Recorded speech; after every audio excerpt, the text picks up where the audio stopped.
Too late. Okay, is this link gonna holy shit. It cooperated? On the first try? Yeah. Holy crap. Cthulhu be praised. The tweet is out. We are ready to start. Wait a minute. It's not showing up on my end. What the hell? Okay, it just took a while. Yeah. I'll retweet it. I don't think anybody's going to see it, but I'll retweet it. I'm glad I dodged the bullet of watching the recent Transformers movie. I'd rather just wait till it's on TV. Not enough Michael Bay. That's what I do with basically every movie. Got 15. I don't go to movies 15% on Rotten Tomatoes. I don't know what that means. You know, Rotten Tomatoes you underestimate. How much he doesn't care. How not into movies I am. You don't know what Rotten Tomatoes is? People think I'm not into.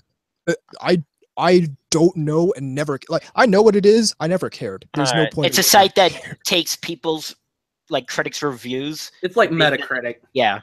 Oh, it's like Metacritic, but with movies. So it's worthless. Gotcha. Let's start the show. Pretty much. Okay, let me get this intro. Oh, motherfucker. In 3, 2, 1.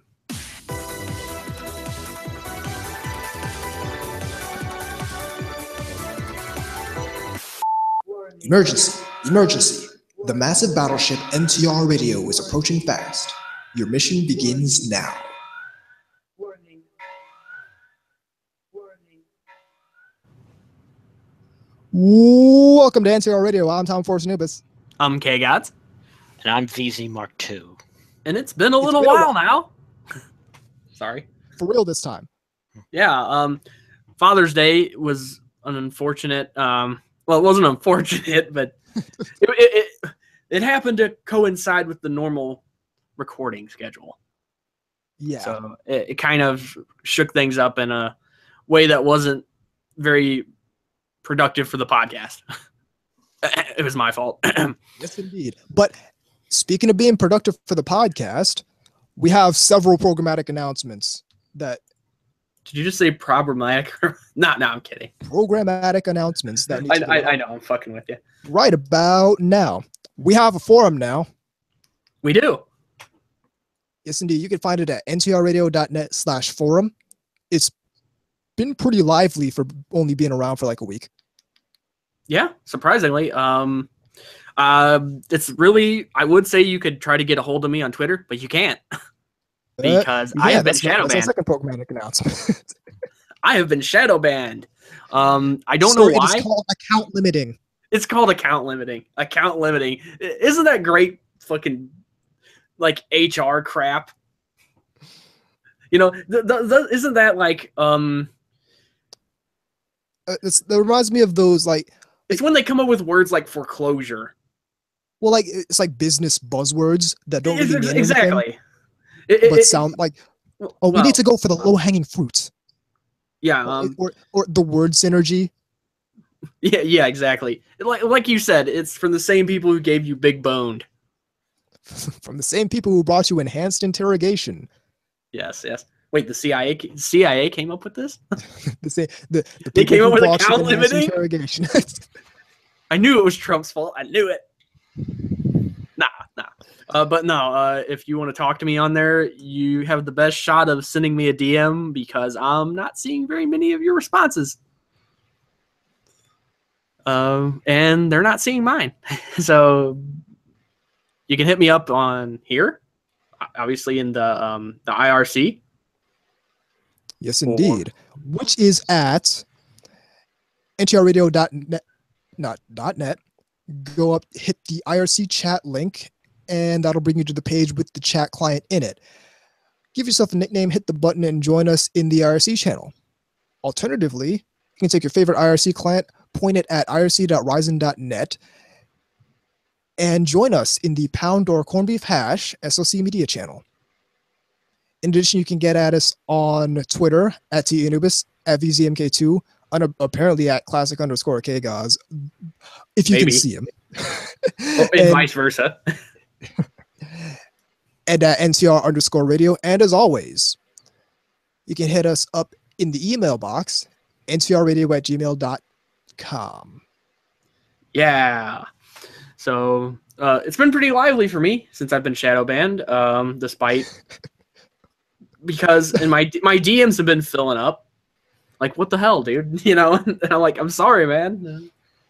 So like, it gets more lively for you after you get shadow banned. Yeah. It's like there's all of a sudden I start getting DMs. It's like, dude, I think you're shadow banned. I'm like, what do you mean? You posted something the other day and I didn't get it till just now. And I couldn't see it with TweetDeck or whatever. I'm just like, okay. And so I log out and I do a couple tests, and yeah, it appears to be the case. So who knows? Jack just doesn't like the fact that I retweet elf porn. You know that's what it is. And you know, anyone who doesn't like elves isn't a friend of mine. Well, sorry.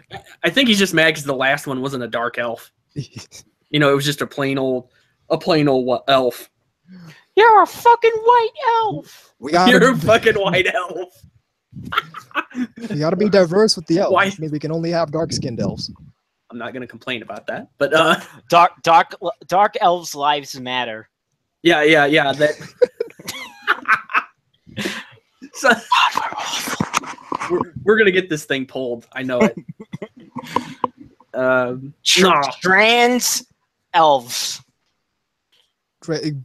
Trans elf, and people get their ears elongated. Yeah, and they got giant fucking gauges in them. Oh yeah, well you're an able-bodied elf.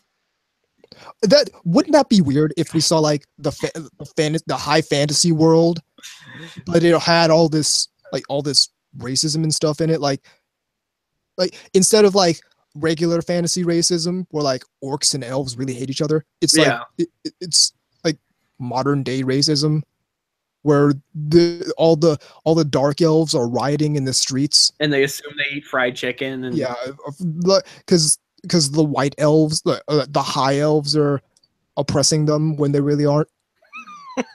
They're I don't know, they own fucking cotton fields, or I don't know. Who knows? That being said, since you mentioned the able-bodied elves, it's like, nah, they got a whole category of them cruising around in fucking rascals. The dwarves don't appreciate being called dwarves anymore. They have yeah. Yeah, it's not PC anymore. No. They don't care, but another group. Yeah. Oh yeah. Fucking gnomes are getting all pissy about it and shit. Another group wants. Okay, we gotta change the name of what dwarves are. So, the vertically challenged. Yeah. Vertically challenged beings. Yeah, this has got to be the worst intro. I could almost see like a George Carlin thing, like just going into like. Well, you know, he'd start talking about the hats. Oh, of course. Okay. Anyway, I actually went to a convention over the interim. Oh yeah, I forgot about that. You did mention that. Didn't you say it was bad? It wasn't bad, but here's how it wasn't a bad convention. Well, number one, it was like a comic book and pop culture convention, so already I'm out of my element. Okay, so pop vinyls were everywhere. Dude, I've never seen so many pop vinyls and fidget spinners in one room. Oh my god, that's like double. It's like two things that there's too much of. It's like in the short and there's. Okay, I gotta ask. How about trifecta? What about vaping? There was no vaping, primarily because it was like indoors. No vaping. Here's the thing. It was in a casino, so there was straight up drinking. Like people had, but vaping wasn't okay. Stuff walking around, but naturally, because that's only, as far as I understand, that's only allowed on like the gaming floors. Right. So it's like you can practically breastfeed here, but you know. But it's like, so here's how this is how you know that we've either reached the peak of this fan convention thing, or we're very, very quickly approaching the peak of this industry. Peak fan because convention.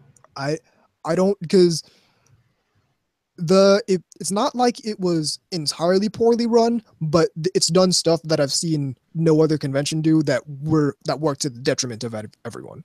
Fidget spinners? Because like apparently, oh, yeah, here's your badge and your complimentary fidget spinner. Listen, next Anime Boston, if fidget spinners is still a thing, you're gonna see fidget spinners at next Anime Boston. I'm telling you. But I'll be heading to Expo next weekend, so I'll tell you if I see any.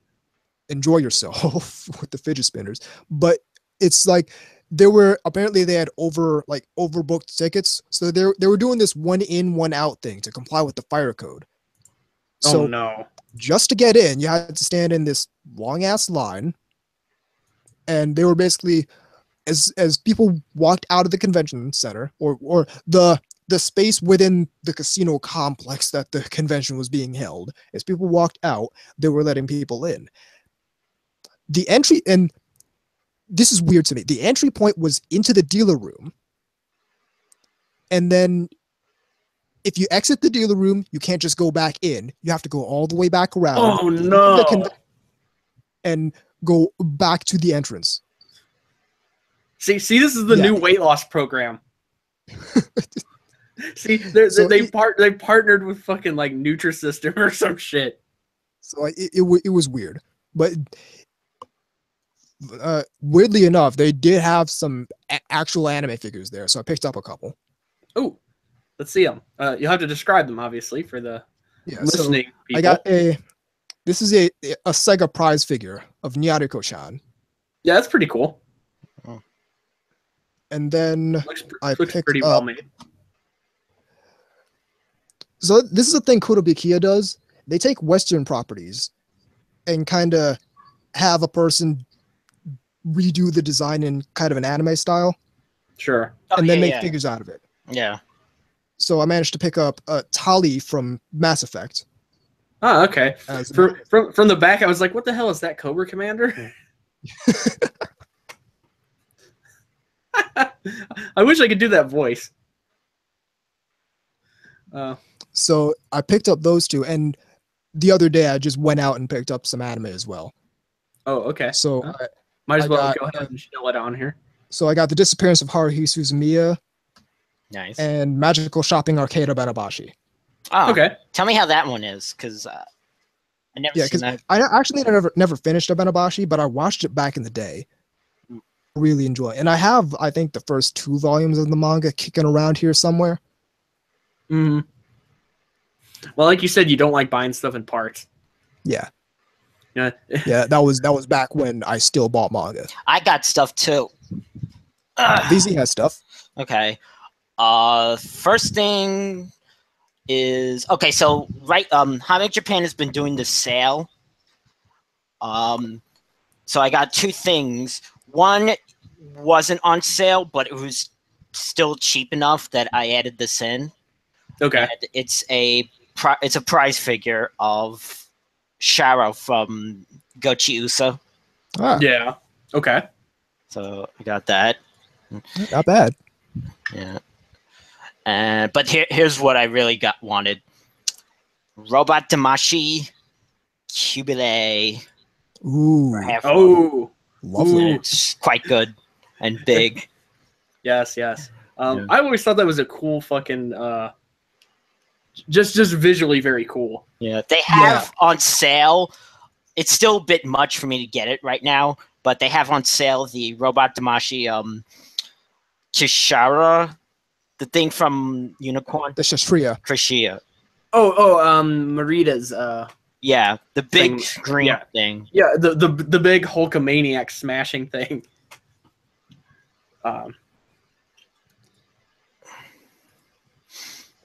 Okay. Did we tell everyone to go to join the chat yet? Yeah. Yep, I've done that whole spiel. All right. So stuff we've been watching since the season's wrapping up. I am caught up with Eramaga Sensei. Yep, me too.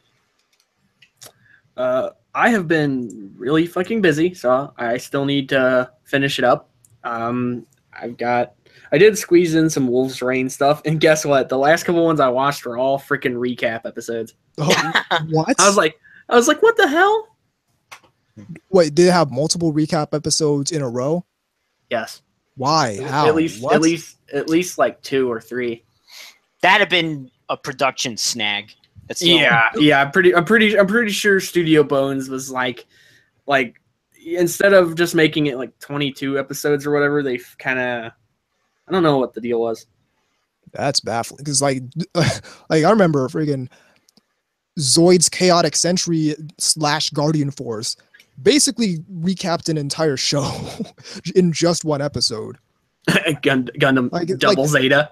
Like they reached like the cutoff point of Chaotic Century, and then the first episode of Guardian Force. It's just like last century, or last time in the last anime series you watched. Yeah, and then it's just kind of like tries. Oh, did you guys? Was this real or was this just a joke being passed around that some JAV star actually died? Yes, I read that from Bukake. Yes, I read that. That is entirely a real thing. Okay, yes. Was it real? Holy shit!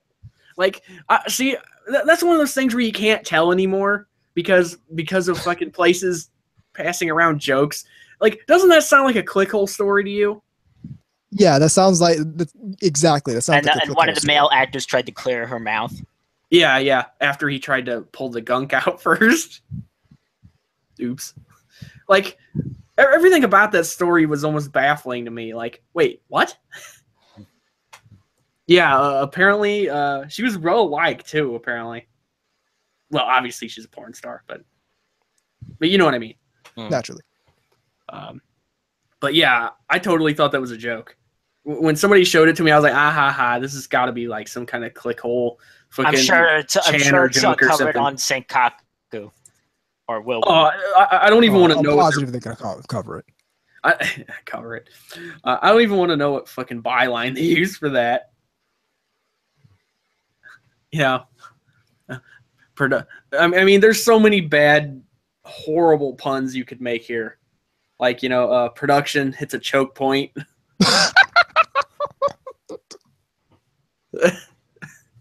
It's just like, that's not funny, man. We're so gonna get hate mail for that. Or I will. Look, I'm not saying anything bad. Look, any ladies out there who want to do Bukake, you have my support. You need to be very careful about that. But you need to have somebody on the scene that apparently is gonna know when you're just acting and when you're actually having a problem. The airway. Yeah. So anything else? Okay, what else did you watch, VZ? Because that's the only thing I've seen. Well, I finished Arrow Manga Sensei. I finished Frame Arm Girls. Frame Arms Girls. Yeah. The thing is, I keep seeing that, but I haven't watched it yet. I think and like every time I see it, I'm like, I need to watch this, It's and really then I good. don't. And then I don't. It's like, what the hell's wrong with me? I finished Hanako Note, which I really that was my favorite show. If I can't say Cinderella Girls theater, then that Right. Hanako Note. If I'm not mistaken, I believe they're actually going to be rolling out some Ghibli movies at the theater. Like presentations, just like not a new one or anything, just like showing of old ones. I don't know if they're doing it around here because it said it like select theaters. Ooh. So I don't know if any theaters. There's one more episode of both Cinderella Girls Theater and Suki ga Kirei. They showed a close-up kiss in this one, in the last 2 episodes. So that's the Studio Feel show, right? Yes. Okay, I'm 100% certain they're just messing with us now. This is the Kiss Sis studio. This is the Yusuga no Sora studio. This is the Canon Memos. Yeah, so in any case, they did Galco also. Yeah. So like they obviously know what's up and are just messing with us. I guess. I actually don't like the name of that show because every time I hear it, I keep thinking of a freaking car insurance company. Galco. Yeah, it's like, am I fucking dyslexic or something? What the fuck? But she's a gal, and Ko means girl, so gal, girl. Oh, wait a minute. I just happened to notice that. Splooge of Death. Doesn't that sound like it would be a grindcore band? Yeah. Like it was like some kind of like anal cunt ripoff or something. Okay. Anyway, anybody listening is just like, what the hell is he talking about? I finished Mask Man, which I have to say, it didn't live up to what's the word I use? That badassness that I initially had. I still enjoyed it, but it kind of went down a few points in the sense that I really wasn't into the villains of this show. They just were kind of generic. See, I had that problem with Sailor Moon S.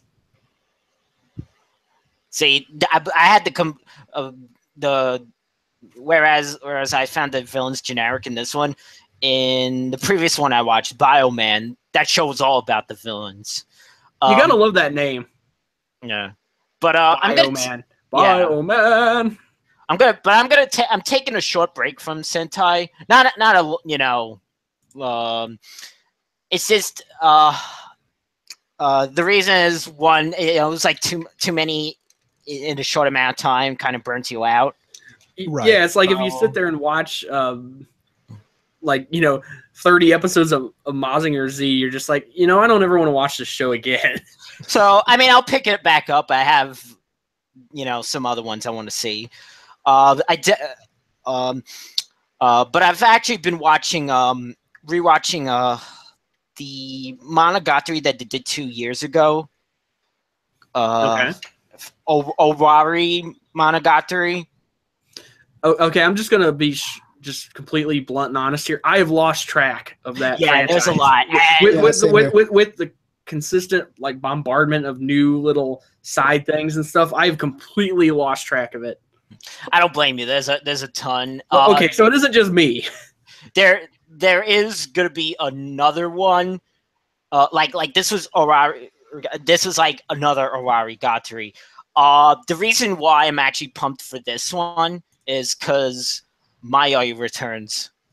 Speaking of which, Speaking of her, there was a really good cosplayer. Yes, and despite what she looks, she's actually 20. Yeah, I saw people saying she was pedo bait and a bunch of stuff. No. And I was just like, she's fully clothed. What the fuck?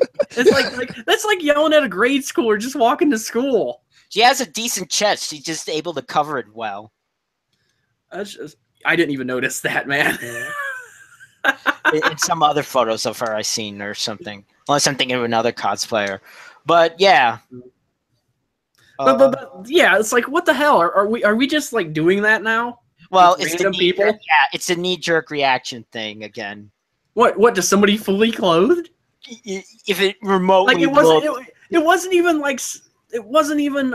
like in a weird position or in skimpy clothing or anything.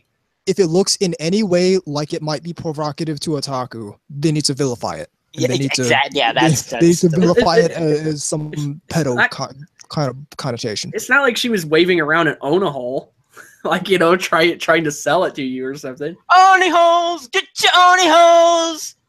Get your ghost blowjob. Is that like butt scratcher? Get Oni-holes. And then just throw it out. And then, what's funny is you can actually get in trouble yelling that at cons. Oh yeah, butt scratcher. Oh yeah, like even to the point where it's even in the rule book sometimes. Like even my local one, like if they said they'd kick you out if you were saying stuff about card games and motorcycles, which makes me laugh because it's like I don't think I've heard anybody actually yell that. Oh, by the way, Drawn Girl 94 says "ko" can also mean child as well. Yeah, because Galco. Yeah. Well, yeah, absolutely. So there was that. As for me, I watched some Wolf's Rain again, mostly recap. Still, I have no idea why they do that. Yeah, well, Gundam Seed was bad about that too. They completely just padded it. Yeah, I heard about. I've heard the horror stories. Yeah. So anyway, let's see. Just some video games, reading. I got something. It's not anime related, but it will be entertaining. Since I'm heading to Expo next weekend, Mm-hmm. I have some reading material on my way there. Again, has nothing to do with anime, or I guess you could say it's nerdy, but it's nothing to do with like that. It's actually Dave Mustaine's memoirs. And I knew it was going to be a good read when one of the it's in the table of contents, but they're not really chapter titles. I think they're just like phrases taken out, like pulled out. Right. Excerpts or abstracts, however you want to think of it. And one of them said something about using A1 to lube up pussy. And I'm just like, no way. This has got to be a joke. That's how you know you can find the good book. What? like and stuff about I fucking hate my kids and shit like this. I'm like, look, I know it looks like it could look like roast beef down there, but that doesn't mean that. Yeah. Let's calm down. It's like, a certain nihilist group probably thinks that, but I'm hoping somebody caught that. I don't want to mention their name. Yeah, that's okay. No. I don't want to mention the brand name. Okay. No, I know what you're talking about. Yeah, I was gonna say, do you know what I'm talking about? Yeah. Let's just say they have meat. Done. Okay. Okay. I need to. The latest episode of Aramanga Sensei. Yeah. I'm so done with what's her name, Muramasa. I love her. I like so her. Done with her.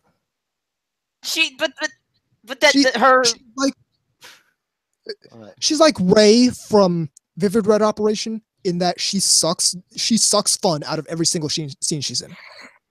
Every single scene she's in would benefit from her absence. He's getting annoyed by a character again. I can't.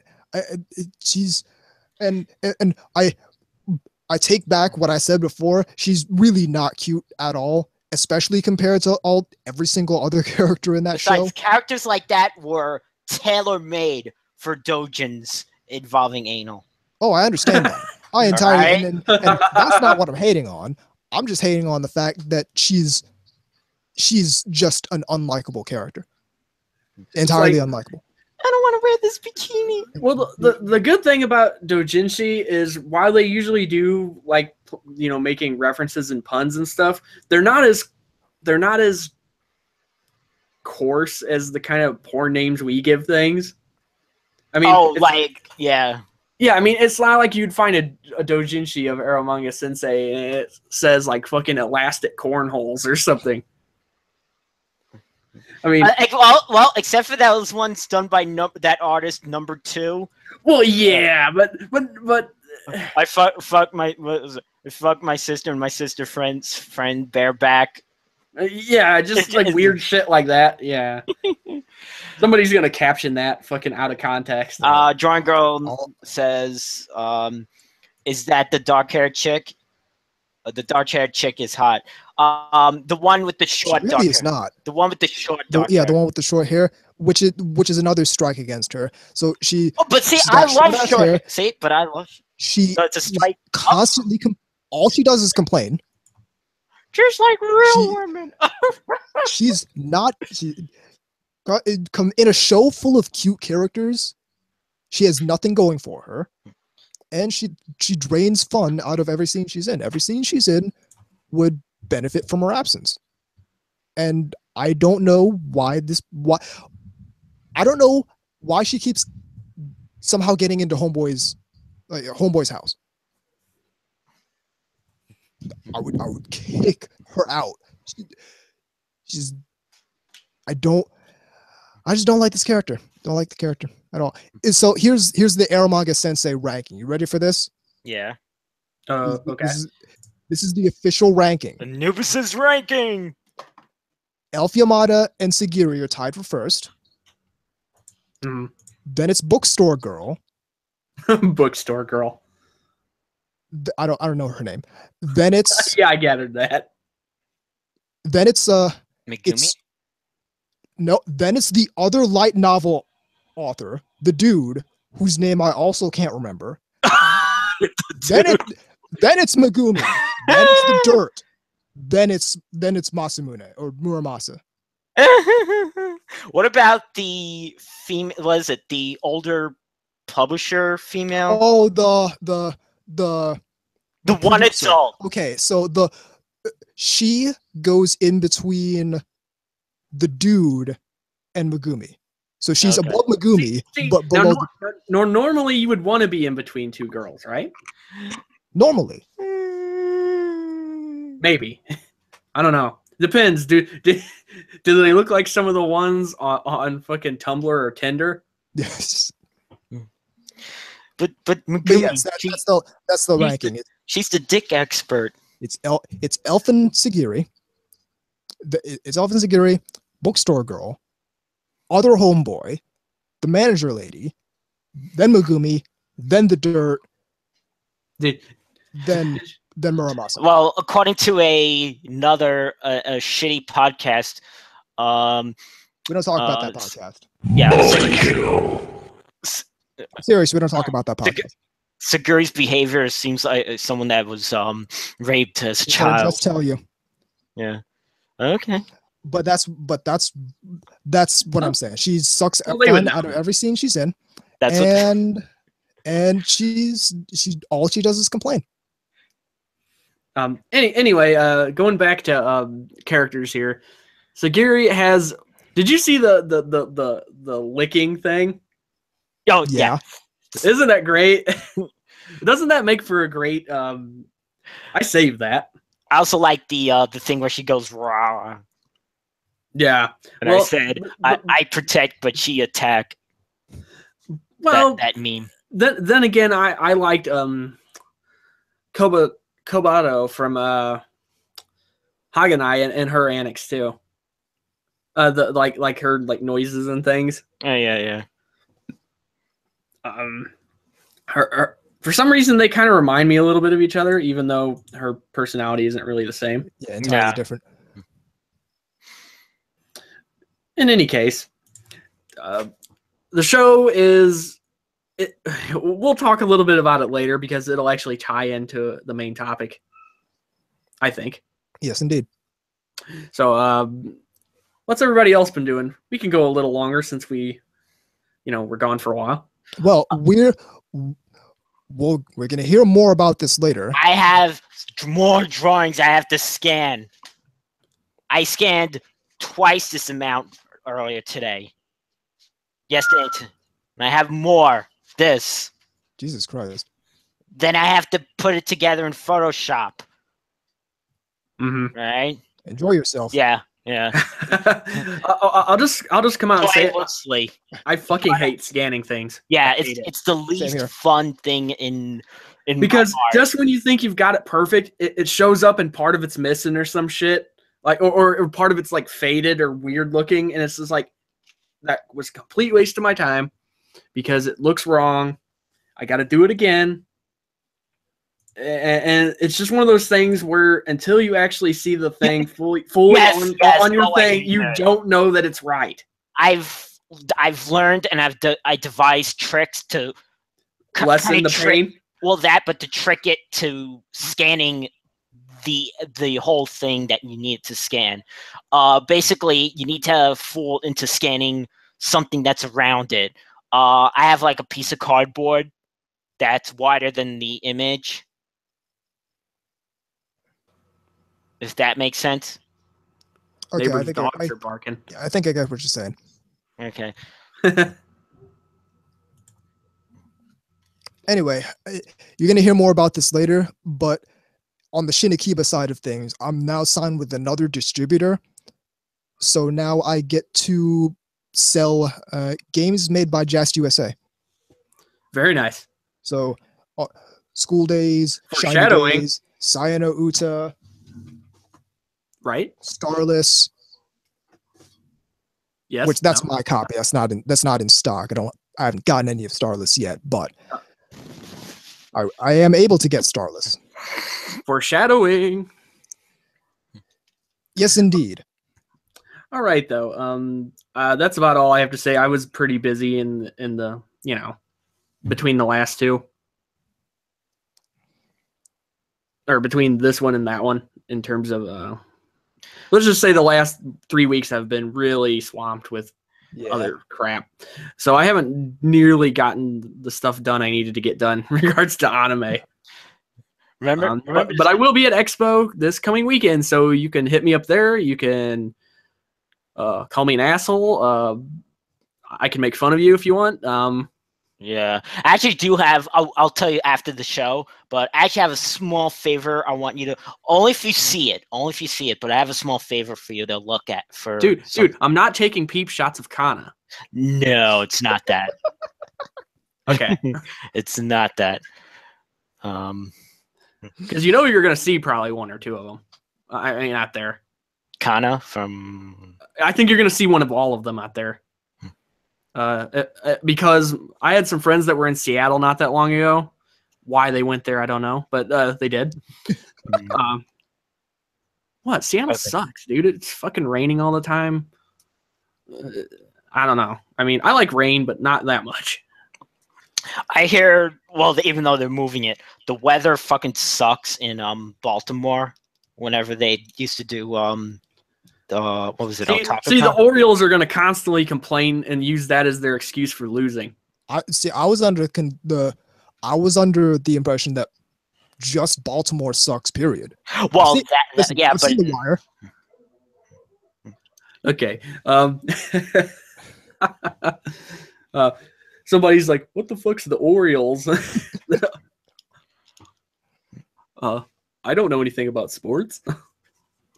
Anyway, but yeah, they went up there and they said there was actually quite a few of them. Yeah, but they also said that Hindane had sold out of all the dojins for that like really fast, and they were playing Maid Dragon in the background, kind of almost to mock them. I was like, that sounds like them, doesn't it? Yeah. Like since they got in trouble for their yelling of things, which I actually have heard they have. Yeah, same here. Which is fucking awful because that was one of the best things about them. Was them just yelling shit into the ether, like, get your butt love. I have personally heard them do that. In fact, it was at AX 2013. So I don't know. They can't do it anymore, so I guess they're trying to figure out other ways to be funny. So somebody complained though. Yeah, it's exactly who you think it is. I don't know if you were groaning about that or just in general. In general. Yeah, because I actually talked to somebody who works there because I'm actually friends with one of them, and they said they actually had a bunch of fucking wieners basically complaining about it.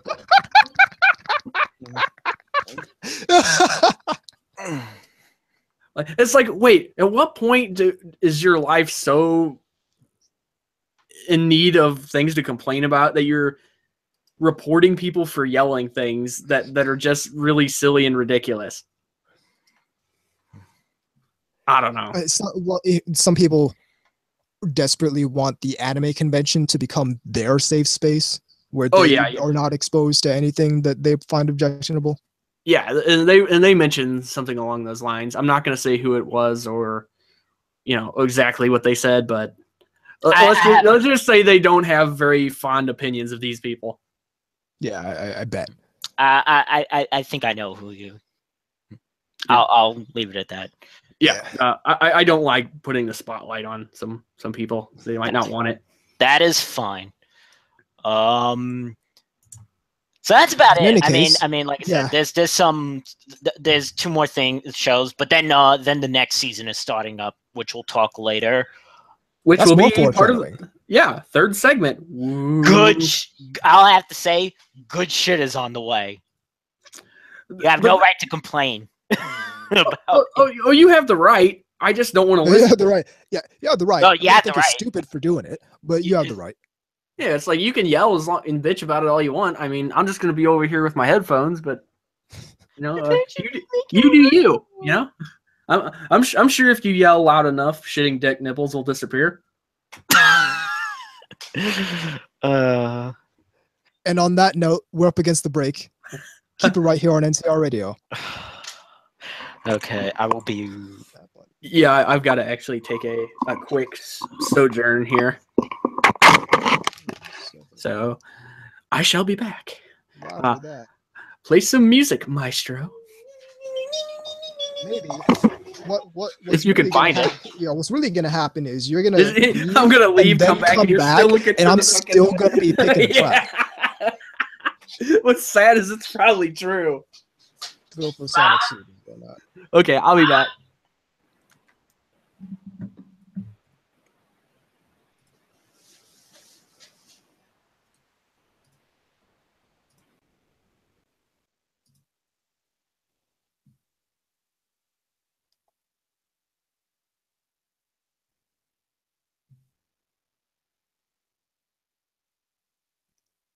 Let's see.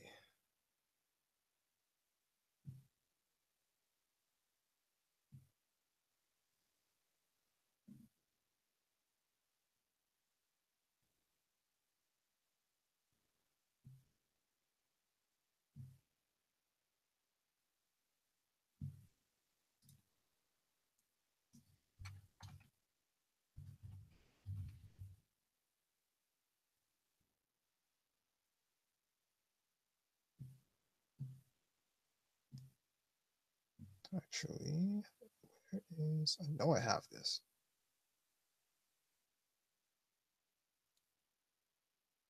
Aha.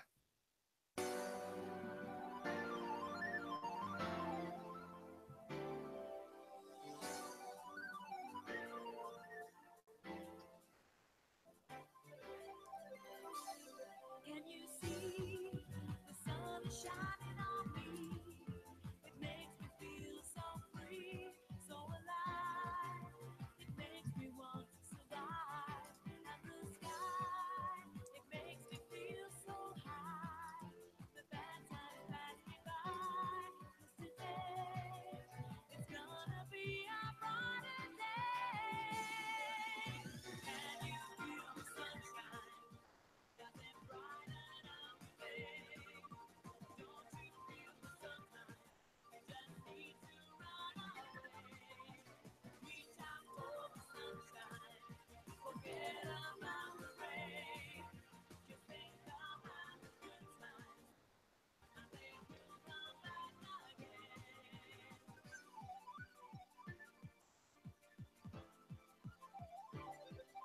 Sunshine. Without you, there's nothing for me to do. Can you feel the sunshine too? It's coming through. It makes me feel brand new.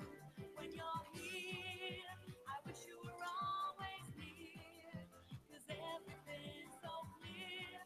And today, it's gonna be a brighter day.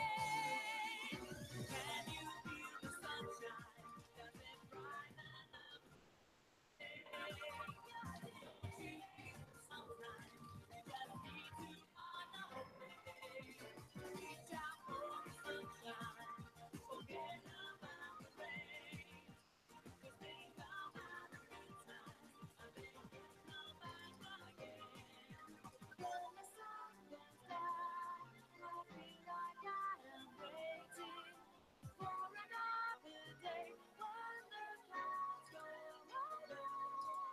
Okay, anime figure mogul. Yeah. So I'm like the Russell Simmons of anime figures. I don't know what that means, but I really don't like. I really don't know like at what point you become a mogul of something. But apparently Russell Simmons is a hip hop mogul. So I know. I'm aspiring to be the anime figure mogul. I consider myself the Gordon Gekko of otaku. I have no idea what that means. Watch the movie Wall Street, the original 1987 one. It's about advanced capitalism. It's about advanced capitalism. He gives the speech about why greed is good. Oh, okay, that's what that's from. Yeah. So basically, just take the word greed and change it to moe.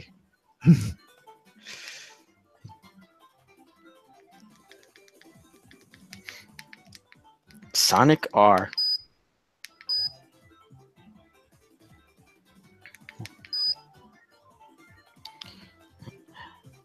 I heard something about Atari making a new system. Yeah, I heard they might be getting back into the console market. Well, to be fair, like the companies exchanged hands so many times that it like Oh, I doesn't even know. resemble the old I know. Atari. So It they ain't run could by do the hippies anymore. I tell you that. so maybe they could do it. I don't know. Those guys were hugely into drugs. The original. Oh yeah. I'm like, when's Sega coming back? Yeah. That's what I want. Well, I heard This something is a better about Atari. that too. Them wanting to come back in some way. I hope so. You know, want my Altered Beast style game and Space Harrier, and you know, as much as I love old Sonic, everything else but Sonic. You know. No, if they can do it right. But I think their problem is that they focus so much of they're into Sonic. Well, yeah, that's because that's the only thing people pay attention to anymore from them. But see, I was a Sega There's a fan whole bunch even- of there's a whole bunch of other stuff that Sega puts out that it's like, wow, these are all really good games, but like they all have their really dedicated fan bases. But other than that, nobody pay like here. I was talking to the Geeky Panda the other day about this, and this is what baffles me. So they have a Virtual-On Oratorio Tangram on the Xbox Live Arcade. Yeah. And they're doing this whole thing where they're gradually bringing old Xbox Live Arcade games onto the Xbox One's infrastructure. They put Triggerhard Excelica on the Xbox One before Virtual-On Oratorio Tangram. Mm. Now, have you ever heard of Triggerhard Excelica? No. Exactly. So, and don't get me wrong, Triggerhard Excelica is a great game, but why? Like, there's no way you're gonna get me to believe that game's huger than Virtual-On without showing me some statistics. Like, there's no way you're gonna get me to believe that there are still as many people pumped for Triggerhard Excelica as there are pumped for Virtual-On. Mm.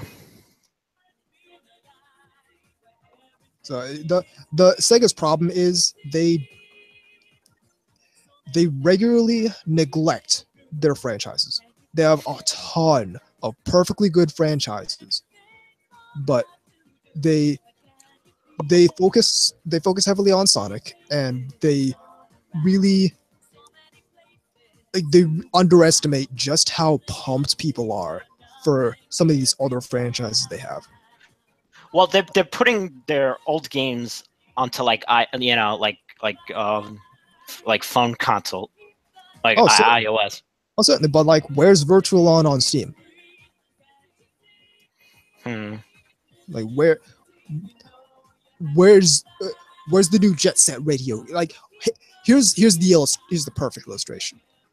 They're just now coming out with a new Virtual-On, I think this year. And number one, it's like an Index Railgun crossover, so it's really not even its own game. And number two, the last Virtual-On game we got came out in 2003. So this is a new Virtual-On thing, but it's not really. It's a new Virtual-On game, but it's doing this crossover thing with Index Railgun. So technically it's not its own Oh game, yeah, Index Railgun. Yeah, I know. but it remains to be seen how it'll play compared to the regular virtual line game. So I'm saying it's been 14 years since the last virtual line game. That's how neglectful Sega is of their core franchises. Mm. And it's not they don't have the same privilege Nintendo gets, where they can neglect their core their franchises for years. Yeah, it's like they for made like an entire console generation, and then announce a game in that franchise, and everyone like goes Star nuts. Fox with them, or Metroid. Metroid, exactly. Yeah. Well, definitely Star Fox, because Star Fox was like left out for a long time, and then they came out with Star Fox Zero last year, which bombed. Well, it's like how long has it been since the last core Metroid game? So like when they do some Metroid announcement at E3 this year, everyone goes nuts. Yeah, I never played any Metroid. I played the first Metroid and I played Super Metroid. I'm good at neither.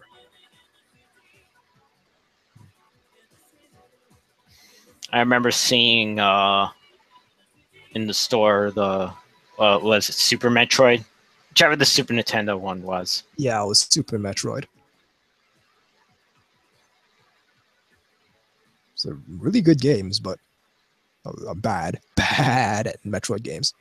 Mm. I feel like I'm generally just bad at Nintendo platformers, and I much feel better the at same Sega way. platformers. I'm not that great at Mario. I'm terrible at Mario. I'm only marginally good at Mario 64.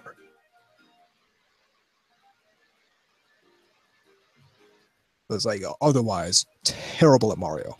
Much better at Sonic. Much better at like Clockwork Knight and all the other one-off Sega platformers. Vector Man, What's the one? Nights into Dreams. Nights into Dreams. So that's one that Sega kind of abandoned.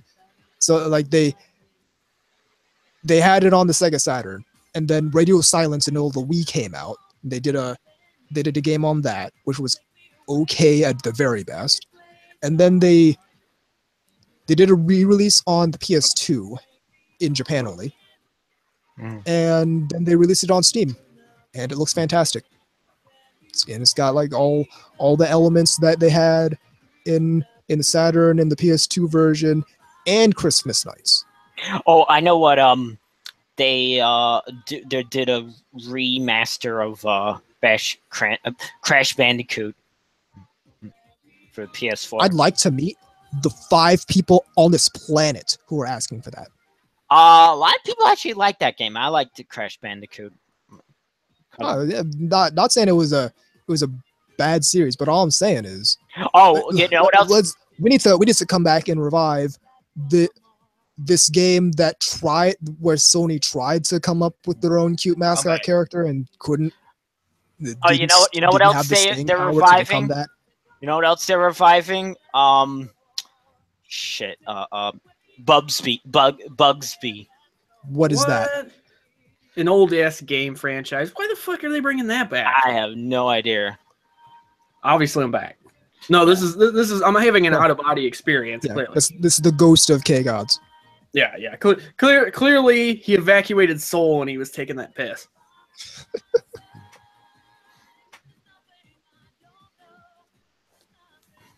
All right, let's get moving on this second segment. All right. This should be good. Manly. No. You're manly now. Watch my manly anime. I don't know. Anytime people have acted like that after they've seen anime, I would assume they're actually having a fucking stroke or a problem of some kind. Dragon Ball Z makes my testicles grow size of mangoes. Okay. All right, ready on second segment. I am. In 3, 2, 1. Welcome back to NTR Radio. Hey, it's time to talk about misogyny. I mean, maname. Toxic masculinity. That phrase. It hurts my heart, and no, I don't mean because I ate bacon. No, no. In all honesty, this is actually not really a critique of it from that perspective. No. It was one of those things that I honestly had thought had kind of gone away.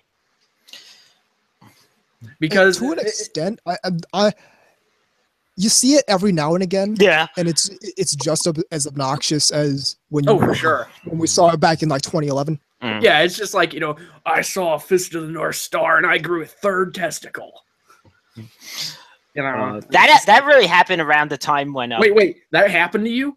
No. I was gonna say that happened around I remember when, as you were saying 2011. Remember the time like when K-On! Came out and was popular, and all these people were suddenly realizing, I miss MD Geist. Yeah, the same people who used to think it sucked. Yeah. Yeah. Hey, you aren't fooling anybody. I was there when you people were writing op-eds about how much this stuff blew ass chunks. I remember people. I had fucking an On America account, or a subscription. I remember, because I remember there would be these write-ups about how horrible stuff like fucking Erotsuka Doji was, and like Wicked City and things like that, Well, like they complained about it back then, but it's like hindsight's 2020. They look at what's out now. And now they're like, whoa, come crawling back. We should have been happy with what we had. Yeah. Well, and you can't divorce the idea of somebody going, back in my day, we had to walk 15 miles. I was happy when there was only 5 titles. There's too many shows coming out now. There's too many shows. That's another thing. When they complained that there's too many shows out now. I know what they're really hinting at when they say that. What they're really thinking is it's spreading too thin. They're not concentrating on the stuff I like. Bingo. Well, yeah, that too. That's where that's coming from. You're not fooling anybody. And that in particular that bothers me in a way because it's not fucking true. Well, no, it's not only that, but it's a faux concern because they always frame it out of concern for the industry. Oh yeah. All this hand anime is dying. Animes they're stretching themselves too thin. What are they gonna do? Making all these anime series. Some guy in the Japanese production side of the thing says there's only like 5 to 10 years left of anime. Yeah. To sustain itself. I forgot who it was. Sano.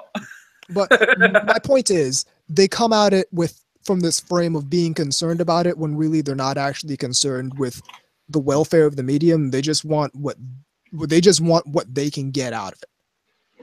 Well, most of them don't seem too concerned when the animators drop dead.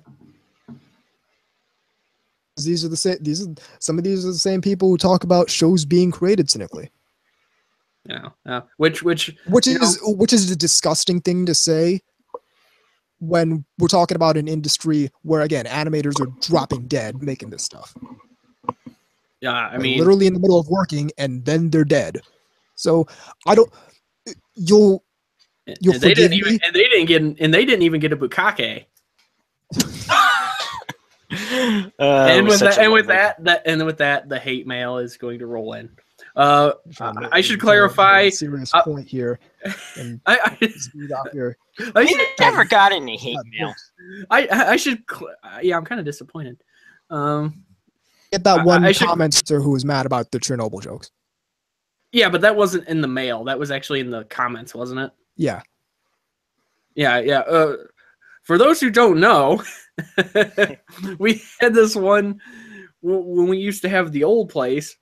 I think it was on mine, wasn't it? Yeah, that was on your blog.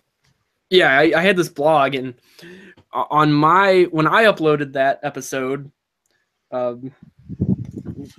somebody actually, it was like from Ukraine, kind of waltzed in and was just like, and started kind of, it was so weird because it was almost like, did this person just like search for Ukraine in Google? Like in Chernobyl and just look for people that were making comments about it? It's like somehow we just happened to touch on the one subject that this person's mad about. Probably cross references, Chernobyl, Ukraine, and anime. Yeah, like who does this? I don't know who's making that Google search. I mean, but it did I lead to a pretty funny understand. situation. That's how I discovered Anime World Order originally, was typing in worst anime Chernobyl? ever. Was worst. Chernobyl? No, it was typing in worst anime ever or something. Yeah, but that actually makes some sense. I don't. There's. Yeah. See, you're not going to convince me. Why would you be looking for these things though? Like, unless you were looking for something, an anime that had this as a theme. Why would you possibly be looking that up? How did they even find this thing? Yeah, exactly. Like, what are their odds? We had a listener from Ukraine. Like, that just happened to, be a fan or something. Yeah. It was weird. But yeah, what I was gonna say was, you're not gonna convince me that the people here working until they drop dead are cynical about what they're doing. Yeah, no. That's one thing I'll say about Japan as a culture, and something that I honestly wish we would kind of import here. No, not dropping dead. Somebody smart ass is thinking that. It's true. Death. Yeah, exactly. No, we have plenty of that, except it's not from overwork here. It's from some dipshit that's fucking drunk on construction. It's from people falling not off a paying goddamn attention to beam. OSHA. Fucking look at me with my drill on top of this beam. I'm not wearing a helmet. No, that's not what I meant. No, I mean the whining factor. Japan does not really tolerate being a whiner. No. That's broadcasting your problems is not considered okay there. Yeah. Which I think we could take a little of that, because the amount of whining that goes on here. I would so love if we could completely incorporate that frame. Especially, I'm gonna go with particularly whining about things that you have absolutely no control about. Oh yeah. I mean, I mean, obviously, if you're whining about somebody that close to you died or something like that, I mean, okay, fair enough. Especially about stuff that doesn't matter in the cosmic in the long run or in the least at all. It's like you're talking about. Here's my thing with that. It's like you're talking about whining. There's one thing whining about stuff you have no control over, but as far as I'm concerned, whining about stuff you do is even worse. Well, no, whining to any extent is something that I'm just not a big fan of in general. Because here's my thing: the older you get, the less tolerance you have for it. I'm firmly convinced of this. My sympathy level is reaching critical mass, and insofar as whining goes. But here's the thing: if you don't have any control over it, then stop whining and adapt. If you do have control over it, stop whining and do whatever you can do to control it. There's no reason to be whining at all. I've encountered with certain people, one of the worst things that I think people do on social media is what's referred to as suicide baiting. Mm-hmm. Where the thing is, though,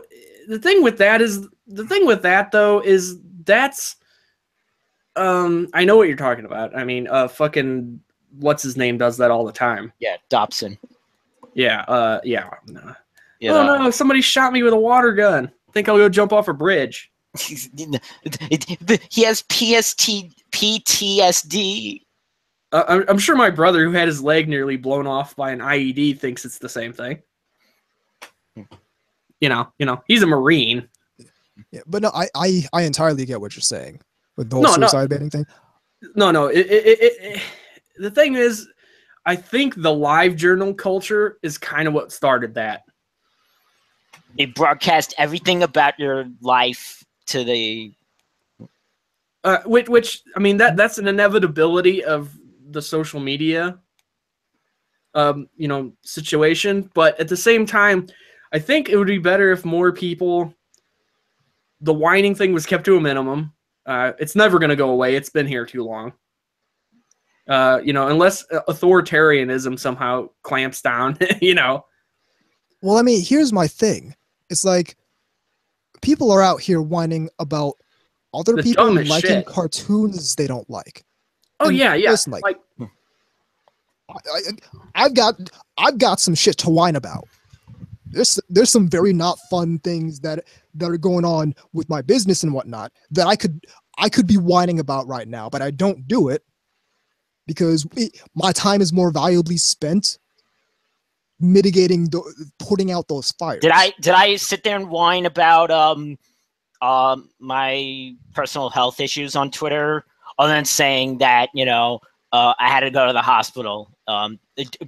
Private message me to direct message me to find out why. well, That's not all. not only that, but the thing that bothers me more than anything else is freaking and this seems to happen a lot with this whole kind of whining thing. And you mentioned it earlier, whining about cartoons. There's a group out there, and I'm not talking about even one specific couple of people. I mean, as almost like a demographic, Right. if you know what I mean. Like, so not just like one little pissant group from somewhere. Yeah.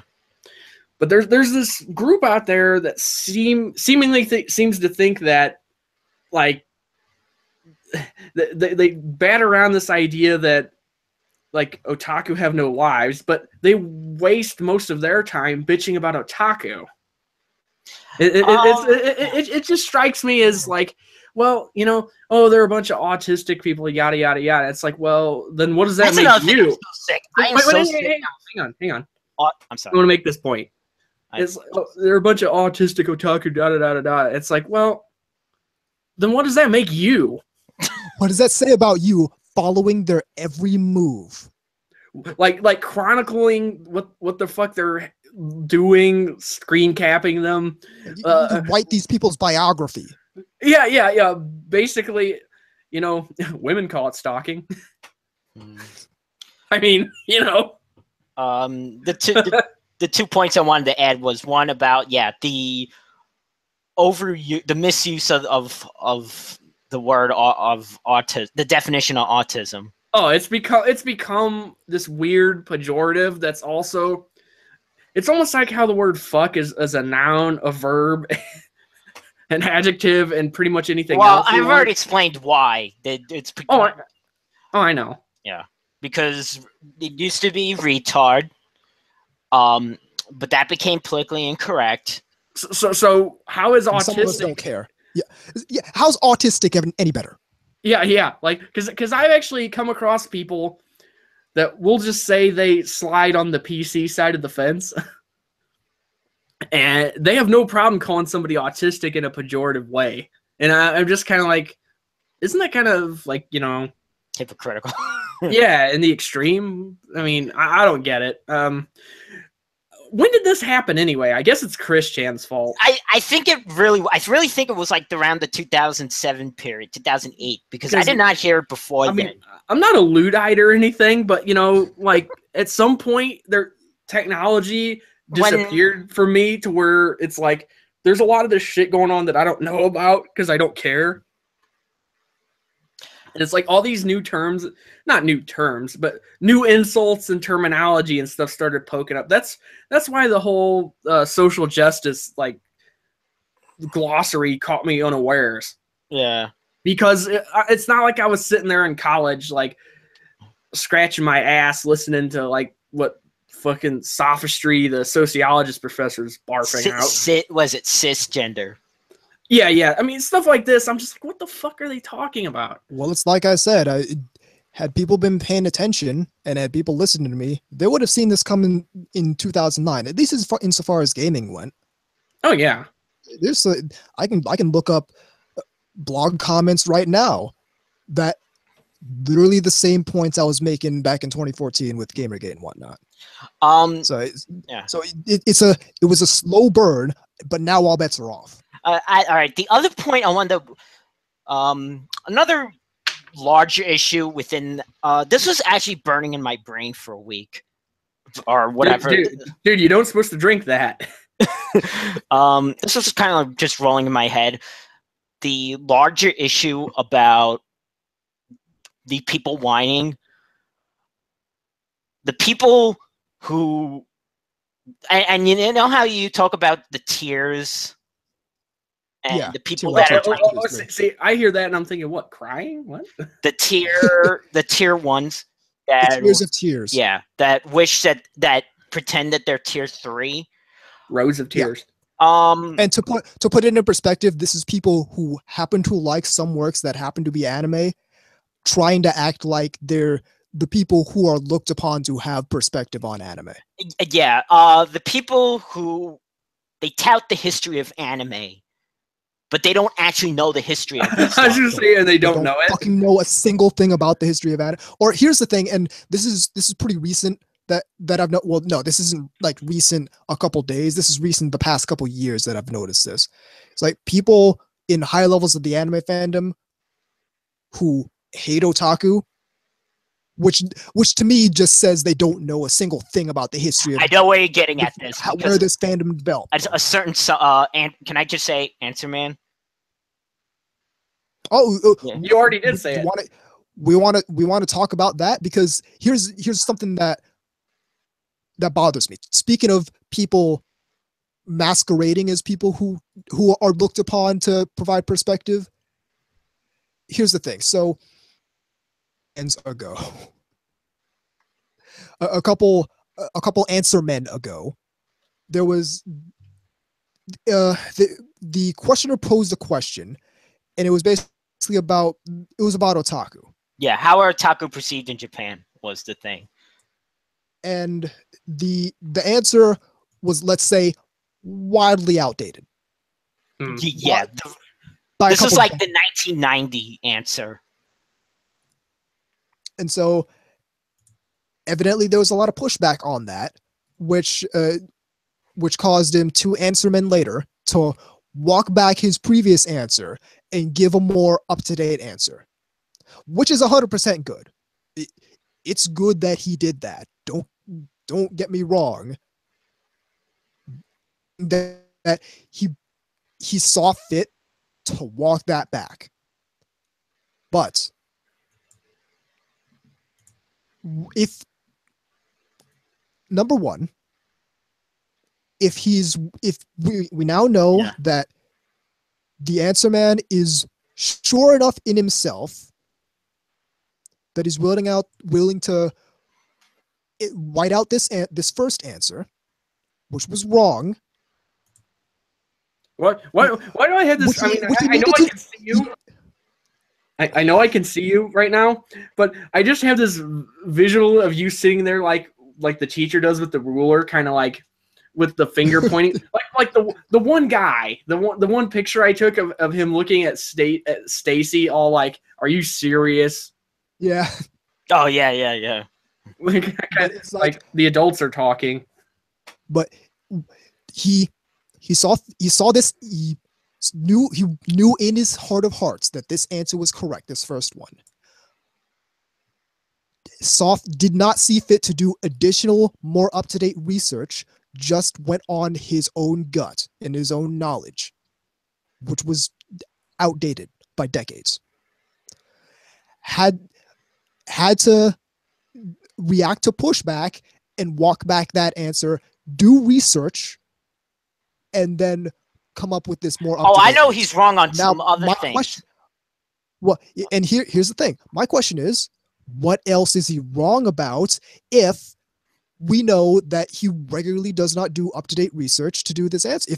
If he's sure enough on this, then what else is he sure enough on that he's also incorrect about? And that's Like number the thing, one. because he said. Well, wait a second, VC. Number two. I'm always jumping the gun. Number two, and this ties into number one. What else is he wrong about that he simply has not gotten the same kind of pushback on? That people are taking at face value because he's in a position that he's expected to have the answers. So what else is he wrong about? In the name. And here's the thing. VZ, you got really mad, VZ. We did an emergency episode of NTR Radio a year ago, almost to the date. Yes, yeah. On almost this exact same issue. and Well, he didn't see fit to walk that back, even though he was equally wrong a year ago as he is today. So what else? What else are these people getting wrong? So here's my thing about this whole thing where people are expected to have the answers. Well, if we know that this particular individual in a position where if the answer man's not expected to have all the answers, I don't know what world we're in right now. So he's expected to have the answers. We know he's been wrong. Are we going to question what else he's are we going to scrutinize further information from him? Because what else is he wrong about? We don't know. We really don't know. It's a good thing these people aren't in charge of safety. I think it was the thing. I think the thing that pissed me off last year was the thing about where he said, these things are only sell, these things are niche. The paleo diet is These natural. shows are niche because they sell these shows sell small amount number.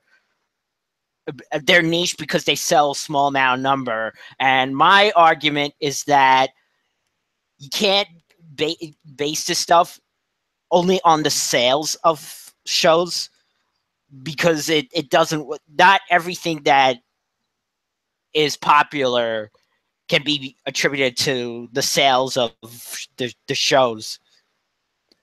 And the number of talked fans about that. Yeah, we talked about that in a couple episodes ago. Those people that pay attention to this stuff, as the former Rumsfeld would say, these are known unknowns. Yeah, but here's the thing. Rumsfeld. Here's the thing.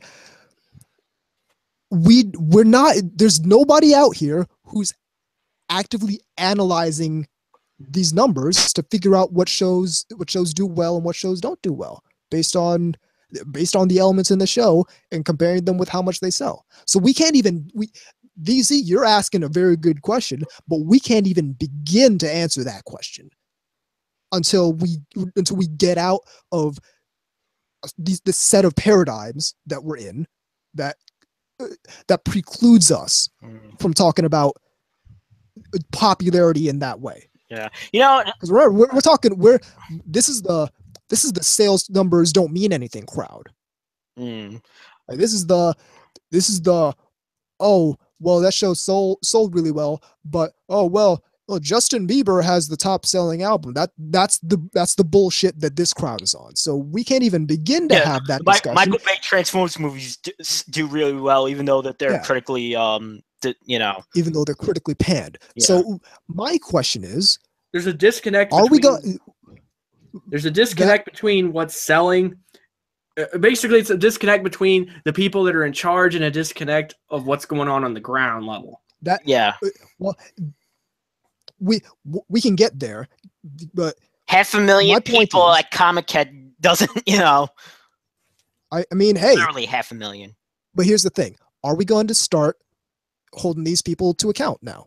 Because we know that Answer Man has been wrong on at least one thing, and knowing that he confidently put out that first answer, not seeing fit to do additional research, what else is he wrong about? And are we going to hold that to account?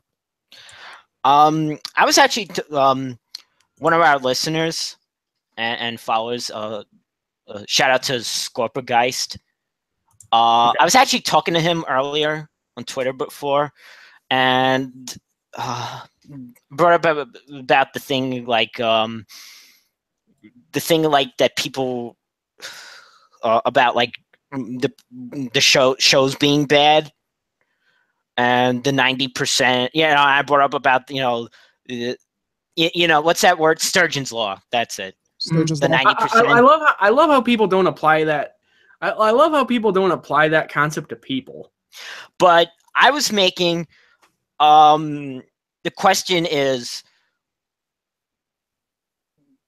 people are saying you're using the 90% of the stuff is bad. My thing is, we need to define what bad is, because what you might think is bad might be something that's not that bad or quite enjoyable, because you have these set of criteria that aren't the set of criteria that I find.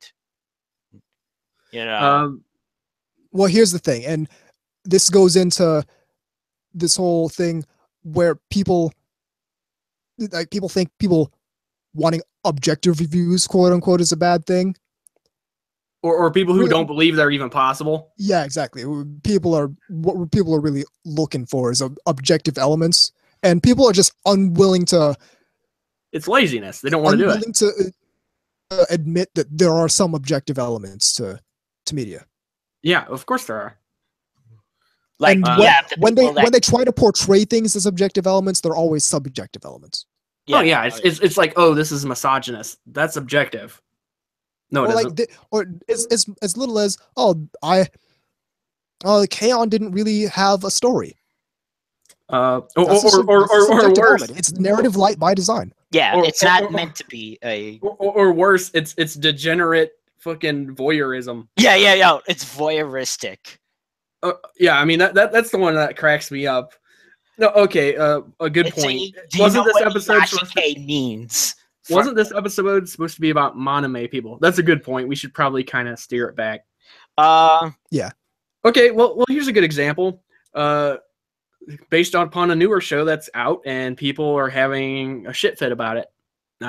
Ero Manga Sensei from the same people who bought you the last shit fit, or emo. Actually, it's not the latest one, but it was up there. But yeah, this show seems to be garnering a lot of negative attention. Yeah, and part of it's amusing to see, just to see this many people fully wasting their time complaining about a cartoon that they're not watching, and another part of it is really, really tiring to see, because we saw what 7 years ago with Orimo. Yeah. So, and people still are on that. Remember the preview guide when this the thing came out.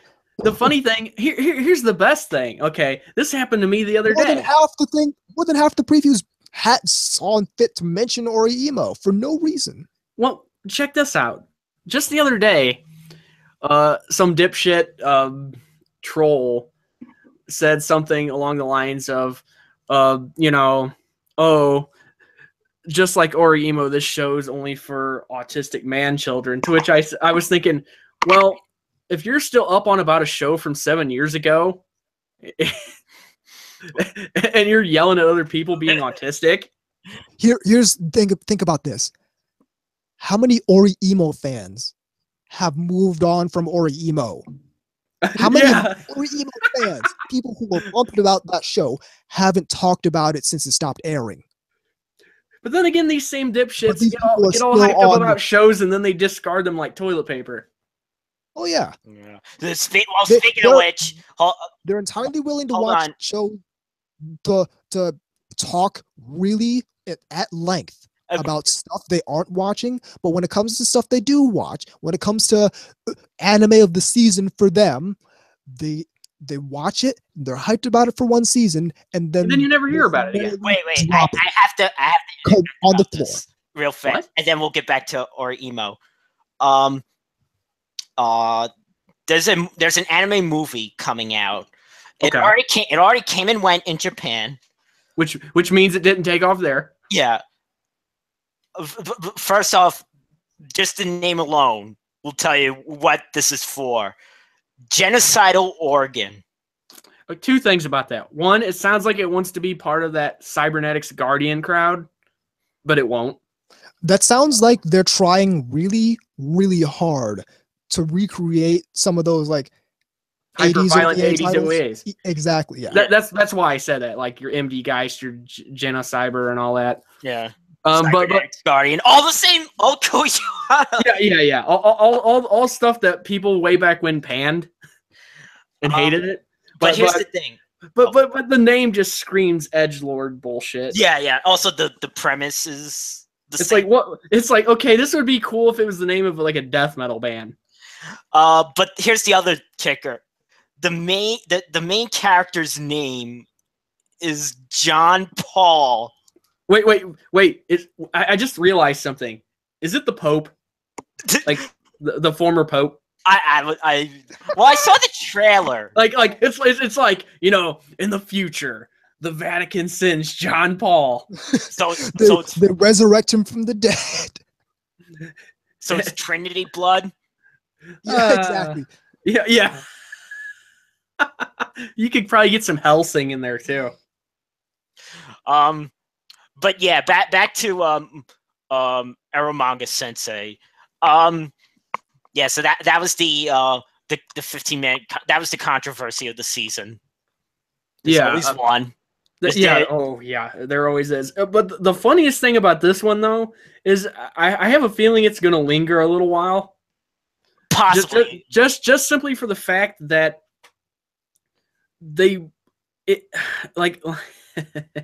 first off, the Ori emo connection, that alone gives it a little longer lifespan of people hating on it. Yeah, I would say. And I coined the term pulling an Ori emo. Even though it didn't pull anything, let's make it clear. No, because I thought the same thing. I thought that they weren't originally. I thought that they weren't going to go to that ending. Why? The show is named My Little Sister Can't Be Because so many other ones. Why would you? Because the other ones, similar other incest genre things, don't go that route. Don't go that. Nice. Don't go that route. And so, okay, you should have expected those ones to go that route and been disappointed. That's all I'm saying. All I'm saying is the show is quite obviously about Homeboy's little sister. He's obviously gonna get with his little sister in the end. Which that's just obvious to me based on the show's title. Which spoilers from what I heard in future novels of Eromanga. Let's just say I'm not even gonna say history repeats itself. I'm gonna use the George Lucas it's like poetry so that it rhymes. Every stanza rhymes with the last.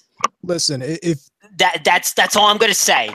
That's all I'm gonna say. If you're not expecting the same outcome out of Eromanga Sensei, you're out of your mind. Is it gonna happen? I don't know.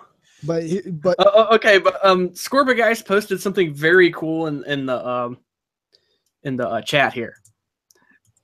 It's basically Women's Institute of Contemporary Media Culture. Basically, it says memorandum on protecting women's rights in Japan by the United Nations Committee on the Elimination of Discrimination Against Women, particularly the section that recommends prohibiting of the sale of video games or manga depicting sexual violence. Yeah, and the gist of this is that this women's rights group in Japan believes that censoring anime and manga would be infringing upon women's rights, which is the complete opposite of the UN's opinion on it. But the UN, it's like the lowest common denominator of nations. Yeah, and look at all these signatures. Like, there's a fuck ton of them. Let's just say that their opinion on this is much more logically based rather than mafifis. Like, they're pointing out that while, yes, this might cause discomfort to some people, to actually act upon this is to actually engage in censorship and to stifle freedom of expression. Yep. Basically what we should be saying here about a lot of this shit. The place that actually has an enshrined First Amendment,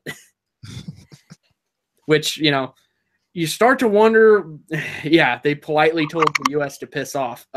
You might not even say politely by our standards. The UN. Yeah, the UN. Yeah.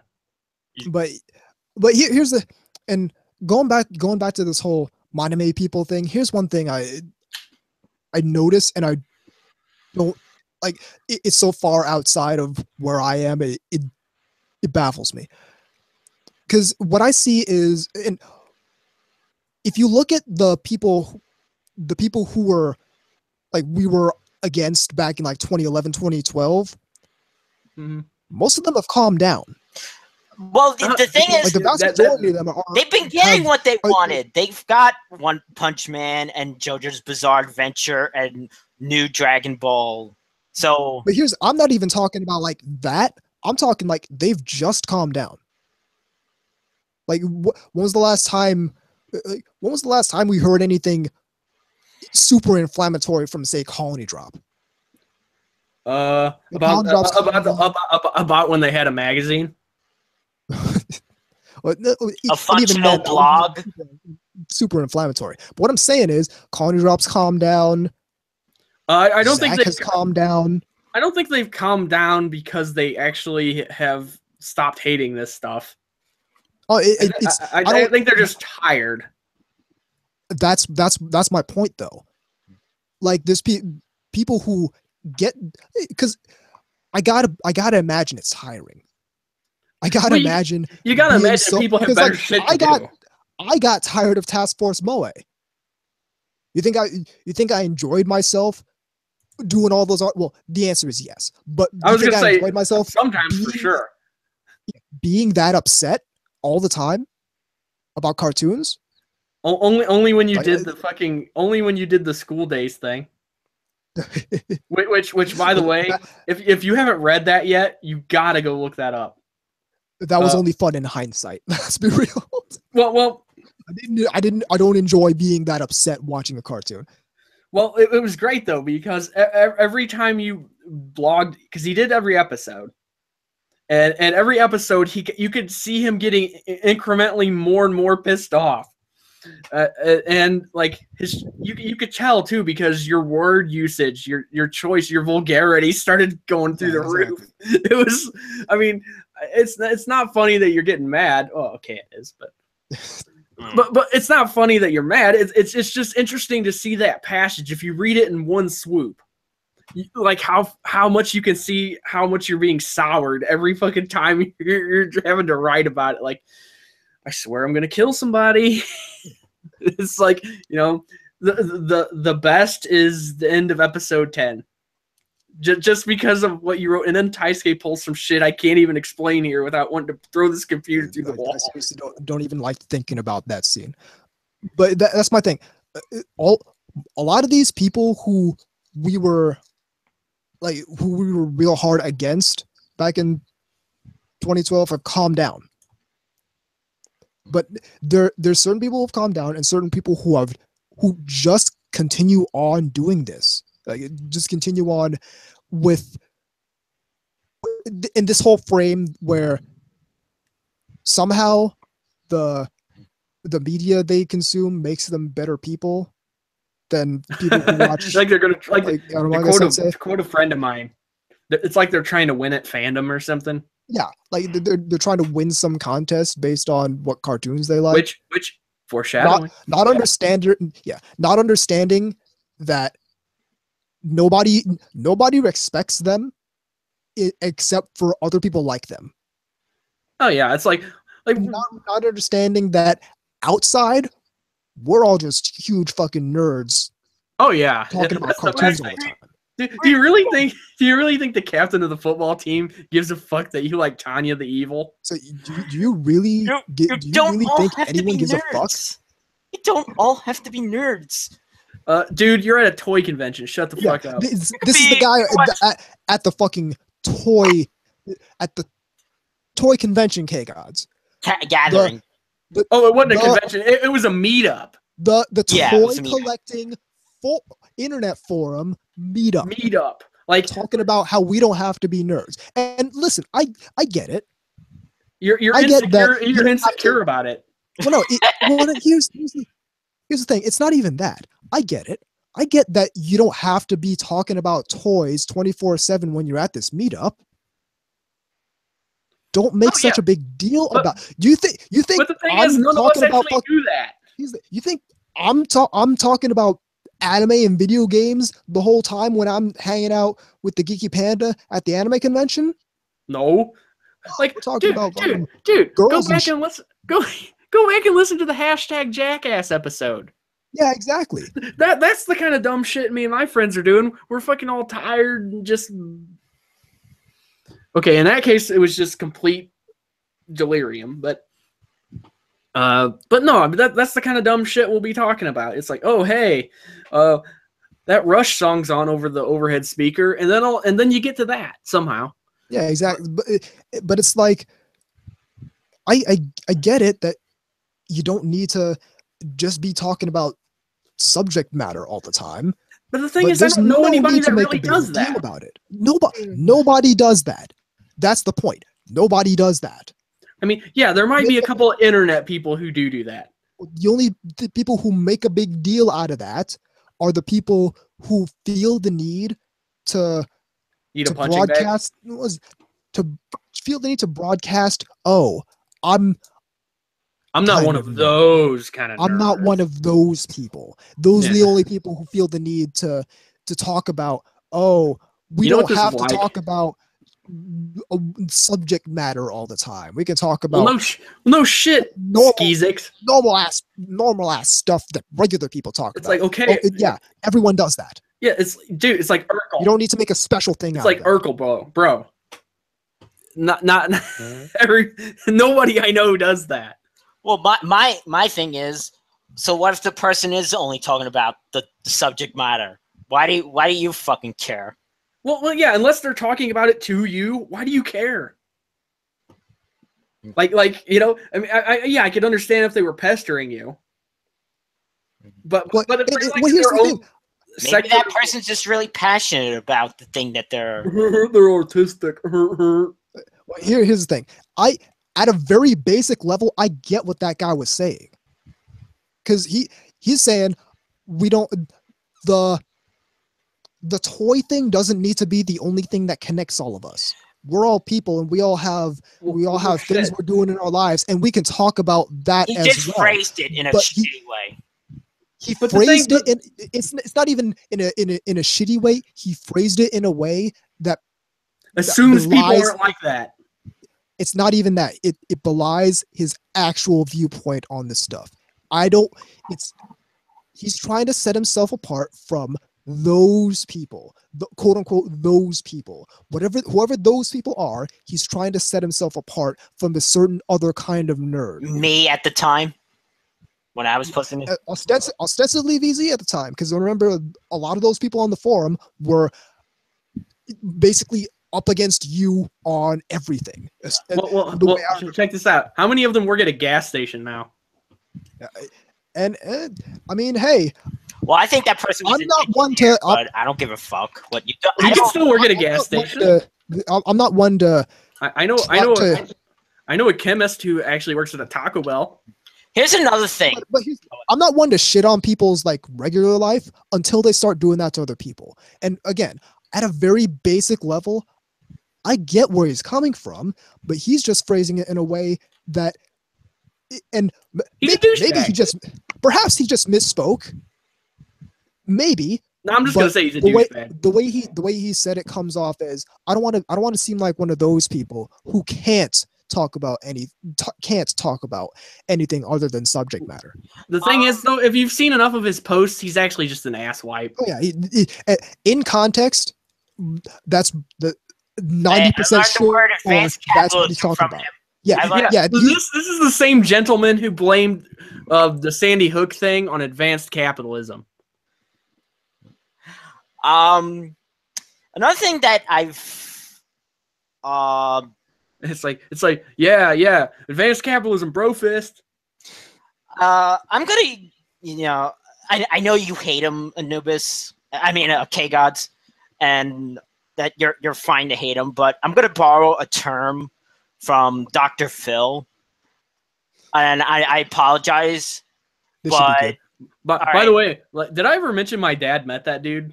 Yeah, you told me about that. He said he was a complete cocksucker. He uses the term that he uses the fact that everyone has their personal currency. You know, if you know what I mean. Yeah, Everyone has it's when you sell your ass for money. But I get what he's saying. It's like I know. yeah, This is the thing. When people talk about like, when from another shitty podcast brings his girlfriend to show, look, I got a girlfriend, so I can get laid. Cool. I'm not like you. Cool sauce. I'm sure the Scooby-Doo convention's missing its chief idiot. That is not. I don't give a fuck. That is not my personal currency. My personal currency is how much accumulative otaku knowledge do you have? How passionate are you into the stuff that you're into? Do you support the things that you like? Do you produce the stuff? Do you produce after just or do you mindlessly consume? Do you like me? I make like fan art and such. That's my currency. That's how you get to me. well, here's the thing. Y'all can have that. I like dollars. Here's the thing about that sort of thing. What these people are trying to do is they're trying to take a more mainstream personal currency and impose that upon other people, because they know in the mainstream society are going to see, oh, I have a girlfriend, blah blah blah. Regardless of quality, they're going to see that as being I'm saying they're going to see that as being higher level than sex. You're going to see that as being higher level than someone who's single. But my thing someone is, who's of a certain age and single. But my thing is, I and a lot of other people don't care about that aspect because I care about because why would you fucking care about someone else's fucking wet willy shit? Yeah, it means nothing to me. It doesn't have any. I mean, the only time I can see that being another person's business is one of two things. One, they're a friend, and you just are happy for them or curious or whatever. Or two, or two, you take our podcast name literally. Real meaning of the podcast. Hide your waifu. Yeah. We all know Sento's getting it in the butt. But that's the whole thing. They're trying to impose a mainstream social currency on people who don't care. But the thing is, and this they is want why them to care. Well, no, the thing is, and this is why it's effective. Mainstream society cares, and we know mainstream society cares. All of us know mainstream society cares, and there are some weaker-minded. I'm not going to call them weak-minded, like absolute like that, but there are some weaker-minded people with weaker constitutions, weaker mental that will break under it. Yes, weaker mental capacities. Oh yeah. That will break under that pressure and will feel bad about themselves. I got a great example. Well, not only that, but it's funny because you can swing this the other way, and this is what creates, in my opinion, a lot of these lunatic far left nutbags. That too. The social pressure, and they break under it. I can think of a certain guy that likes to block people a lot. Social pressure is no joke. Like some people, we all had those lectures back in like elementary school and middle school about peer pressure. That shit is no joke. No, but some people can't handle it though. But it's an idea of developing do you remember that long will and being secure enough in yourself, and that's another thing with how this particular kind of shaming is particularly effective. A lot of the people who are targeted by this whole "I have a girlfriend" ha ha ha ha shaming is that they themselves are insecure. The people they're targeting are insecure about themselves. I want to bring up an example. Sure, but the thing is when you tout haha I have a girlfriend, it doesn't count if they look like Elmer Fudd. I want to bring up this example that I brought to your attention one time. There's this Western artist, but that drew really good Yuri fan art. The Towering Man. I think I know who you're talking about. And Oh, if yeah, you I think I do search too. in Dan Baru or Gel Baru, Mhm. this artist, and I think this person was really good. And like what you said, caved under the pressure because that They were person, chased off. yeah, had a girlfriend and was, Yep. you know, afraid of like, you know, I can't be doing this stuff because, you know, yada yada, and Bullshit example A, B, C. yeah. And my assessment is you shouldn't be with someone who doesn't want you for the way that you really, you know, Well, for whatever it is that you're. Here's the thing. There's no way I'm gonna be in a relationship with a person who hates what I do. Well, yeah, it's not gonna work. There's I'll no tell way. you that right now. There's no, Because you're only that- gonna number one, that lie re- to yourself. Well, it's like that relationship is doomed. That relationship is straight doomed. Oh, for sure. If It's- that's the case. and Because that person doesn't like you for who you are. they like you They for li- what they they think like you you- are. No, they like you for what they can mold you into. There was a great thing that said the real reason you should be yourself isn't for any kind of advantage or anything. It's because eventually, if you're not, the curtain's gonna drop, or it's gonna raise, or whatever, however you want to look at it, and the real you's gonna come out, and it's gonna get ugly, because that's not the you they're actually used to. That's why I'm saying. And that's why with a lot of several this- years down the line, it destroys so many relationships. Have you ever seen a couple together and you know the guy and you know they don't act like that around them? Yep.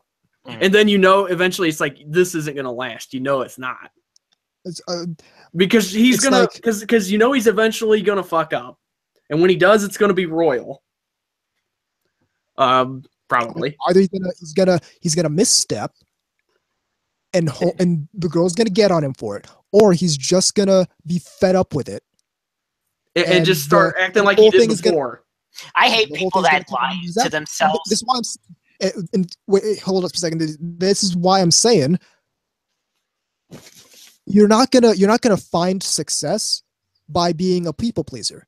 This is why I'm concerned about when I see people who are like who play both sides, who like on say our side of an issue, but also try to play nice with people who otherwise would hate their guts because they hold the same opinions as us.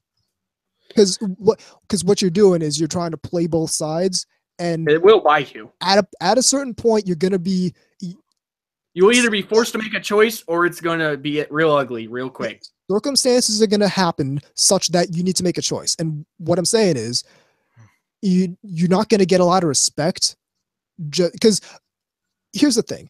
When you're only trying to make people happy like that, nobody respects you.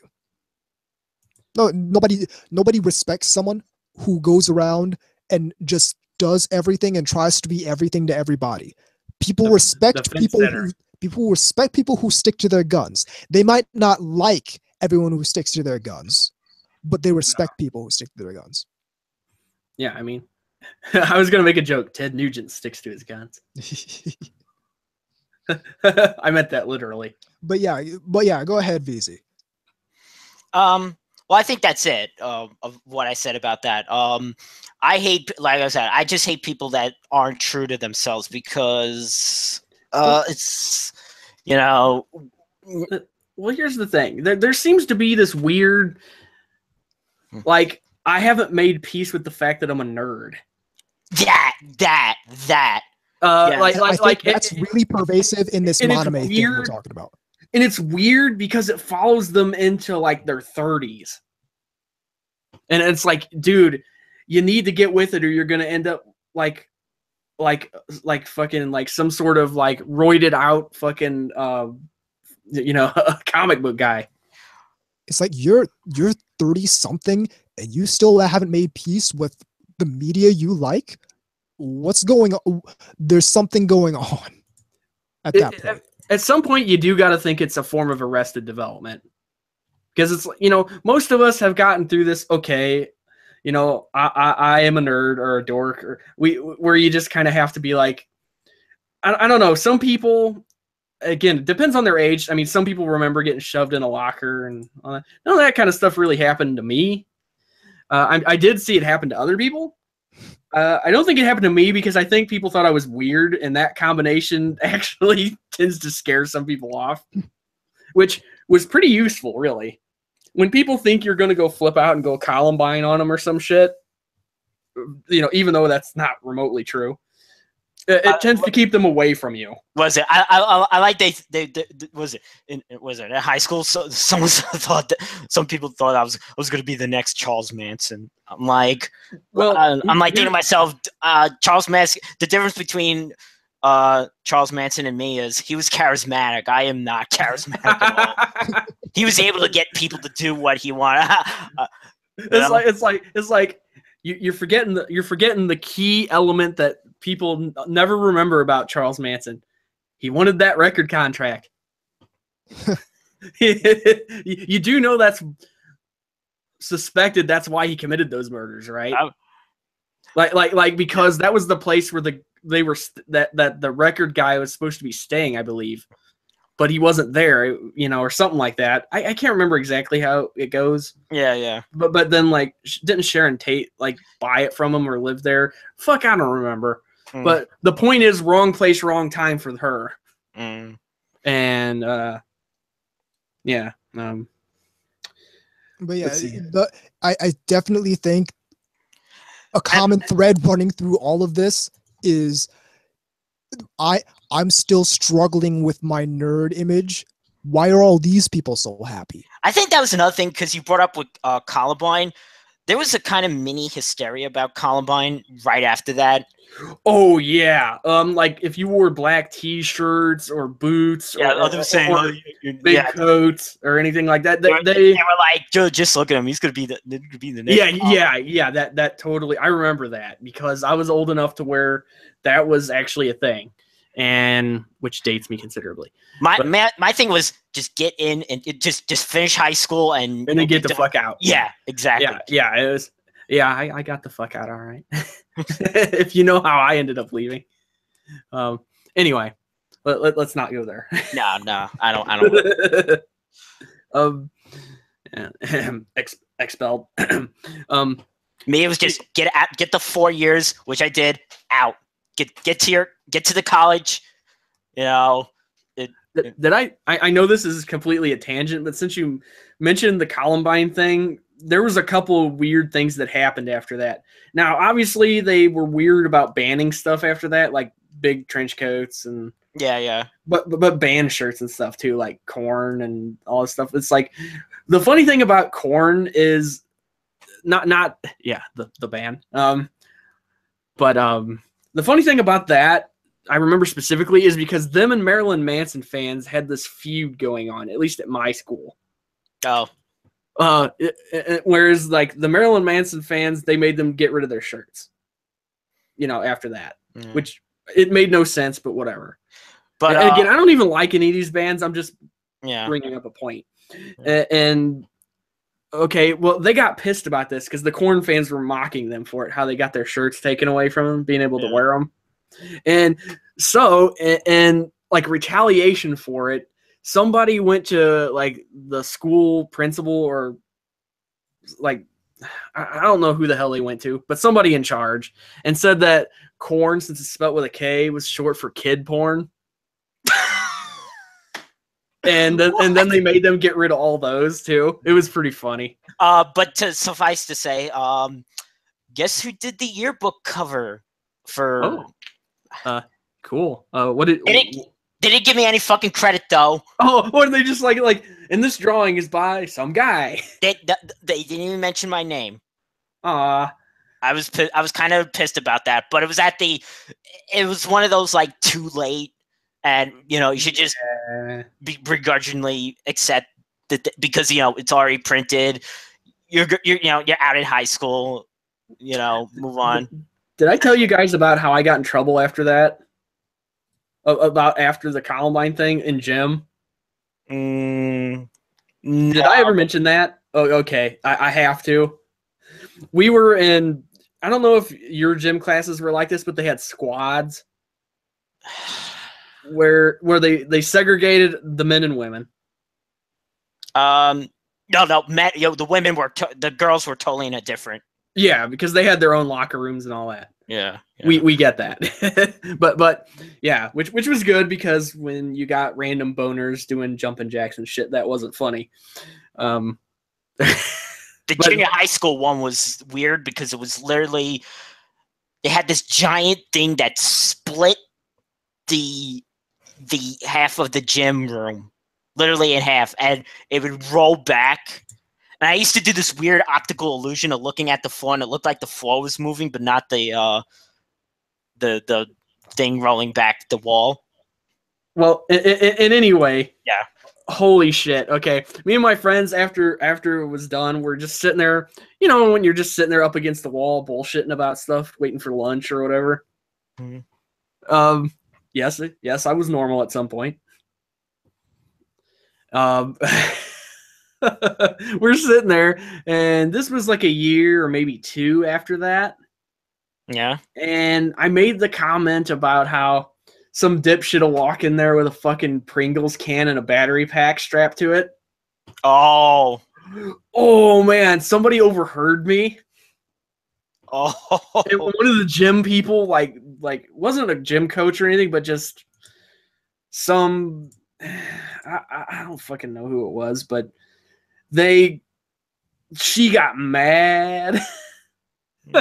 She's like, it's not fucking funny. And of course, that just made everybody laugh even harder. What pissed me out more, we'll get back. Can you guess why I got in trouble? We'll get back to the anime thing in a sec, but what pissed me more about that whole thing more than anything was the fact that they didn't want to look at the underlying issues. About like what's that thing like the hierarchy of high school that goes on, and the sort of like forced you have to be in this group, you have to be in this group. I don't mean like, you know how there's like the jocks and the pretty people and you know what I mean, or whatever. There's broken up into and you're talking about social stratification. That's it. And you know, they didn't want to talk about the underlying issues to why any of they this did what they did. And the thing is later on we found out that they actually were just fucking nutcases. They tried to pin it on bullying, but actually that wasn't really true. They were nuts, but what led up to their nuttiness? Not being a nut. Well, here's the other thing. They tried to pin it on movies and music and video games. Yeah, which is not because what they tried to blame it on Doom, all kinds of crap. Do you remember any of this, Anubis? Oh yeah. See, and I'm sure you remember the kind of dumb shit they tried to blame it on too. They didn't want to look at the underlying issues. No, because then they'd have to look at a mirror. And that's what pissed me up more about. How the fuck do you not know your kids are making bombs in the room next over? How do you not you know, again, the things that kind of leading up to that rather than noticing the underlying the issues, you know, that I understand what you're getting at. You're basically saying why don't you sit down and kind of reflect on why this occurred the way it did? Yeah, even Marilyn Manson said like, and again, I know that they didn't really listen to his music. No, that's another thing that was weird. But he said like, I wouldn't say anything. I let them do all the talking because that's what nobody let them do. And basically, that's what I'm talking about. Let them tell you what their problems are. Hear them act, you know. It shouldn't have manifested into a thing like that. They had no outlet. Well, one of them was just purely a sociopath. Yeah, sociopath. But you still need to hear about what their problems are. And that's another, you know. Again, this is kind of a bigger... is in the thing. He says, I remember all the zero tolerance policies that cropped up then, and that's how I got kicked out. Because I hit somebody with a chair. It's true. Like I got in a fight and I thumped somebody with a chair, and they're just like, nope. Someone I never seen this person in the chat before. Tanya Dugerchef. They've Hello. been here before. Yeah, they've been in here before. America has a huge lack of mental health evaluations. Yes. Oh yeah. They during the Reagan administration, they really neglected those. Yeah. I've actually brought up to about what was the name of that? I'm always forgetting the name about. We're way off track. I'm sorry, but Yeah, this is actually we're all way off fascinating topic. shit. There was a mental health facility that got in huge trouble because they were doing some like really bad things. Really bad That's things. called You got to be a little more specific. They were basically like abusing the patients, and they weren't really. What, like racing them or some Yeah, shit? that's called several of them. It started with a W, and what's his face? Geraldo did an investigation, basically got that closed, but that's kind of like what made. Basically, I know what you're saying. You're basically how like some of the old folks' homes are crooked.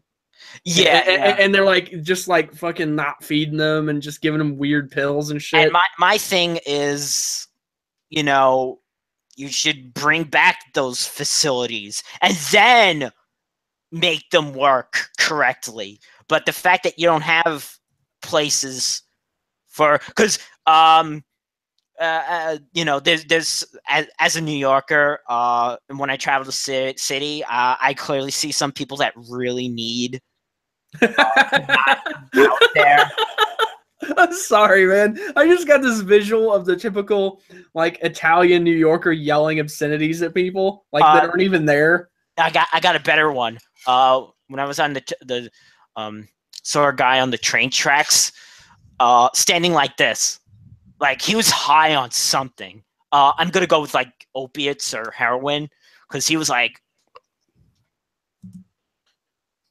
He was like basically like he was like, and I'm like thinking to myself, am I gonna have to like pull this guy aside from the tracks? Luckily he wasn't dead. Luckily he moved back to the way the column was. I was like, thank you, because I did not want a situation. But this was a guy. I can only think of the Dave Chappelle skit where the dude's walking around holding everybody hostage, beating off. And I'm like, why is that person out and about?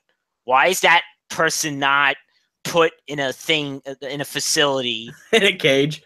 Well, no. And then work on his problems. So about that anime. Yeah, about that. Well, again, I know it's again, these things lead up to the bigger the bigger issues, and then the bigger issues, and then it's basically like an onion at this point. But the anime thing is a smaller microcosm of that. It's this. I think so. I mean, when I first encountered it, I thought it was like I kind of missed something because I assumed they were kind of the NASCAR crowd type people. You know what I mean? Like the monster trucks and NASCAR and country and fucking the Duke and shit. I just assumed they were kind of like that. Well, my thing is, I always saw these people in the context of them hating on stuff. Like, I would find out they're into this hardcore anime stuff after the fact. Oh, But yeah. My first encounter is always them hating on something other people are liking. So I think that's a major component of these people in particular is that they derive a lot of their personality, so so to speak, a lot of their personal currency off of what media they like in relation to what media other people like. Well, the other thing is that clearly a lot of these people were kind of like under false pretenses, because like how anime was once marketed. It was marketed in a very. It was marketed in a way that didn't really reflect reality. Yeah, just watch any of those manga entertainment ads from Oh the yeah, 90s. where they got Celtic Frost playing in the background and just A new form of future. Yeah, it was like trying to make it sound more than it ever was. And do you remember those Akira commercials like Call and Order Now? yes, because it had the blue screen with the yellow 1-800-1900 numbers, whatever the fuck they were. Future, I think they used the word like high tech. Yeah, or some and shit. I'm like, first off, the stuff you're advertising, even though it's the 90s, was from the 80s. A lot of it. And number two, it ain't high tech. It was done with paint. It was done with cells and paint and camera work. It's high tech. I think they think the mechs in the actual shows were the visuals. The mechs in the shows are. They think the authors actually own those or something. It was just. You kidding me? I would love to have a Zaku. It was just never have a parking problem again. It's just a lot of insane detail put into. Right, and it was marketed. They basically gathered up all these OVAs that were really violent and OVAs and movies and that were somewhat had a cyberpunk or futuristic theme. Very few TV anime. Very few. No, that wasn't what they were swinging at. Like the MD Geist and things like that were what they were kind of compiling. Yeah, MD Geist, Akira. Which that's not a knock. I love all that stuff. Oh yeah. Ghost in the Shell, obviously. We're trying to think of the big popular one was Ninja Scroll. Yep, I have that. Yeah. And to a lesser extent, since it came out later, was the Yoda Den. Yeah. Trying to remember. Vampire Hunter D. Yeah. That was the first anime related thing I ever saw as a kid. When it was on late at night. No, I did see Voltron first. My bad. But I saw that late at night, like 1 or 2 in the morning, and they didn't edit it because of that. It was pretty sweet. Mine was what I call my first real anime, which is to say an anime with a Japanese opening. The Guyver OVAs. No. And that was another one that, again, it really was that right time in the right place. Right, but the more you dig into this stuff, the more you find out that was just a marketing scheme. It really was never like that. And Drawing Girl in the IRC. Do you guys think Toonami might play a part in that? They some people for sure action-filled stuff, but they didn't play other types of anime, which is incorrect because my favorite show on Toonami was Sailor Moon. Tenji Muyo, Sailor Moon. They had the Powerpuff Girls on there at one point. So it's not like Toonami was all action all that's the time. rose-colored glasses for some people. That's people remembering it wrong or only remembering the stuff that they watched. Cowboy Bebop, Outlaw Star. Blue Sub number 6 if you're lucky. Big O. Yeah, Big O. When Toonami and Adult Swim, they played a lot of stuff that a lot of action stuff to be sure, but that wasn't the only stuff they ever played. No, and then later they kind of started playing other kind of stuff like Witch Hunter Robin and I don't know if you remember that, but I remember that. I remember. Yeah, and they played some Gundam movies and other things. Not very well because then 9/11 happened and then they stopped. They had to walk that back.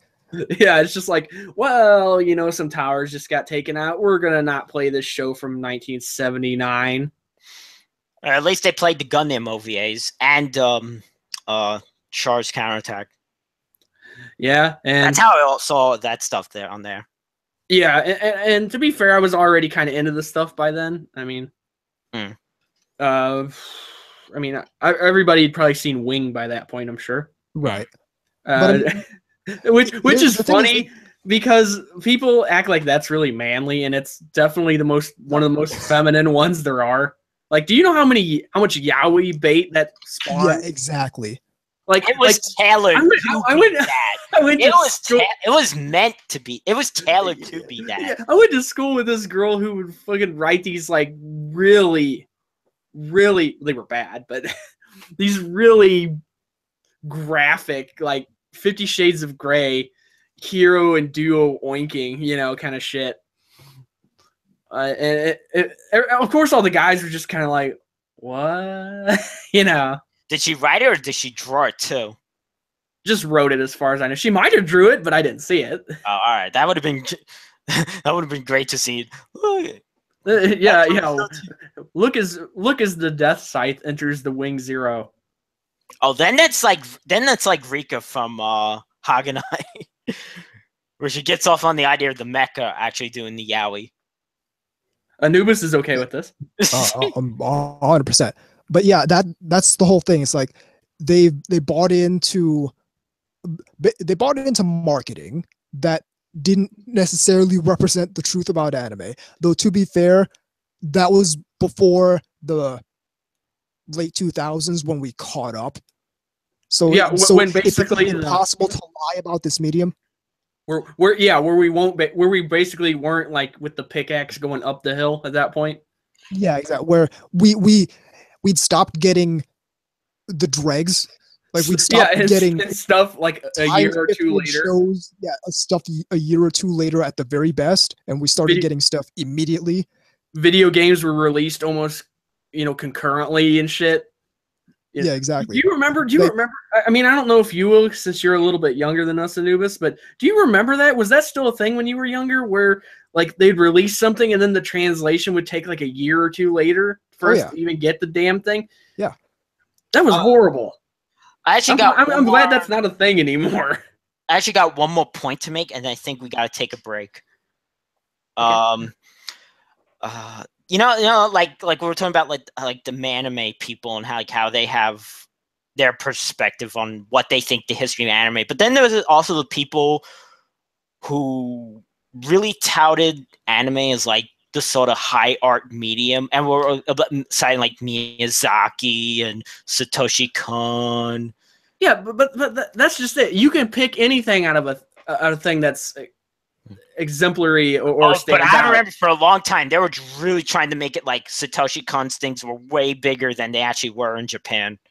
Oh yeah, but that's just it. That was the Western, like what's the right word? Intelligentsia, I guess, or yeah, or the ones that thought of themselves that way anyway. Loud ass Western fan base people. Yeah, we'll go with that. Yeah, okay, we'll work with that. Yeah, I know what you're talking about. They tried to make like Miyazaki, Satoshi Kon, and again, no knock against these people's works. I enjoy quite a few of them, so that's not the point. But the point is, these exist almost not in a vacuum, obviously, but they're anomalies. Well, they exist with the rest of the medium, so it's right. We'll talk about Satoshi Kon and Miyazaki, and those are fine. But the thing is, these do not. Talented. Yeah, again, nobody's saying these things aren't good or are bad or don't have worth or anything like that. It's just that they stand out, and they do, but they stand out because they're not like the rest of it. They stand out because of certain eccentric kind of qualities, which a lot of very prominent directors and artists and stuff kind of do. Like if you were to put it this way, a Shinbo, show. Yeah. I mean, you don't even have to know he works on it. You can just see it. It's like, okay, this is something he did.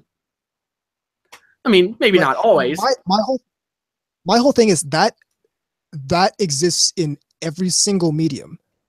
So there's no reason to and what they're really trying to do is they're trying to portray the whole medium as, it's just this Miyazaki, Satoshi Kon, Makoto Shinkai stuff. What they really wanted... In reality, all that stuff exists with the rest of the works in the medium. So we can take that medium as a whole, or we cannot take it at all. Well, right. But you know what they want to do. They want to exalt this stuff and the rest of it be considered basically flotsam. Because yeah, Sturgeon's Law.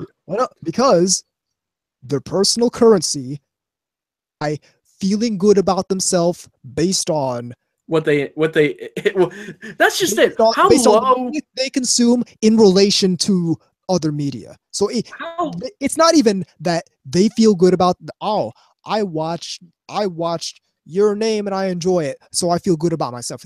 It's that I watched JoJo's Bizarre Adventure I'm and better than you. hate on people who watch fucking Iromanga Sensei, so I'm better than those people. That's that's a level below just feeling good about yourself watching quality anime.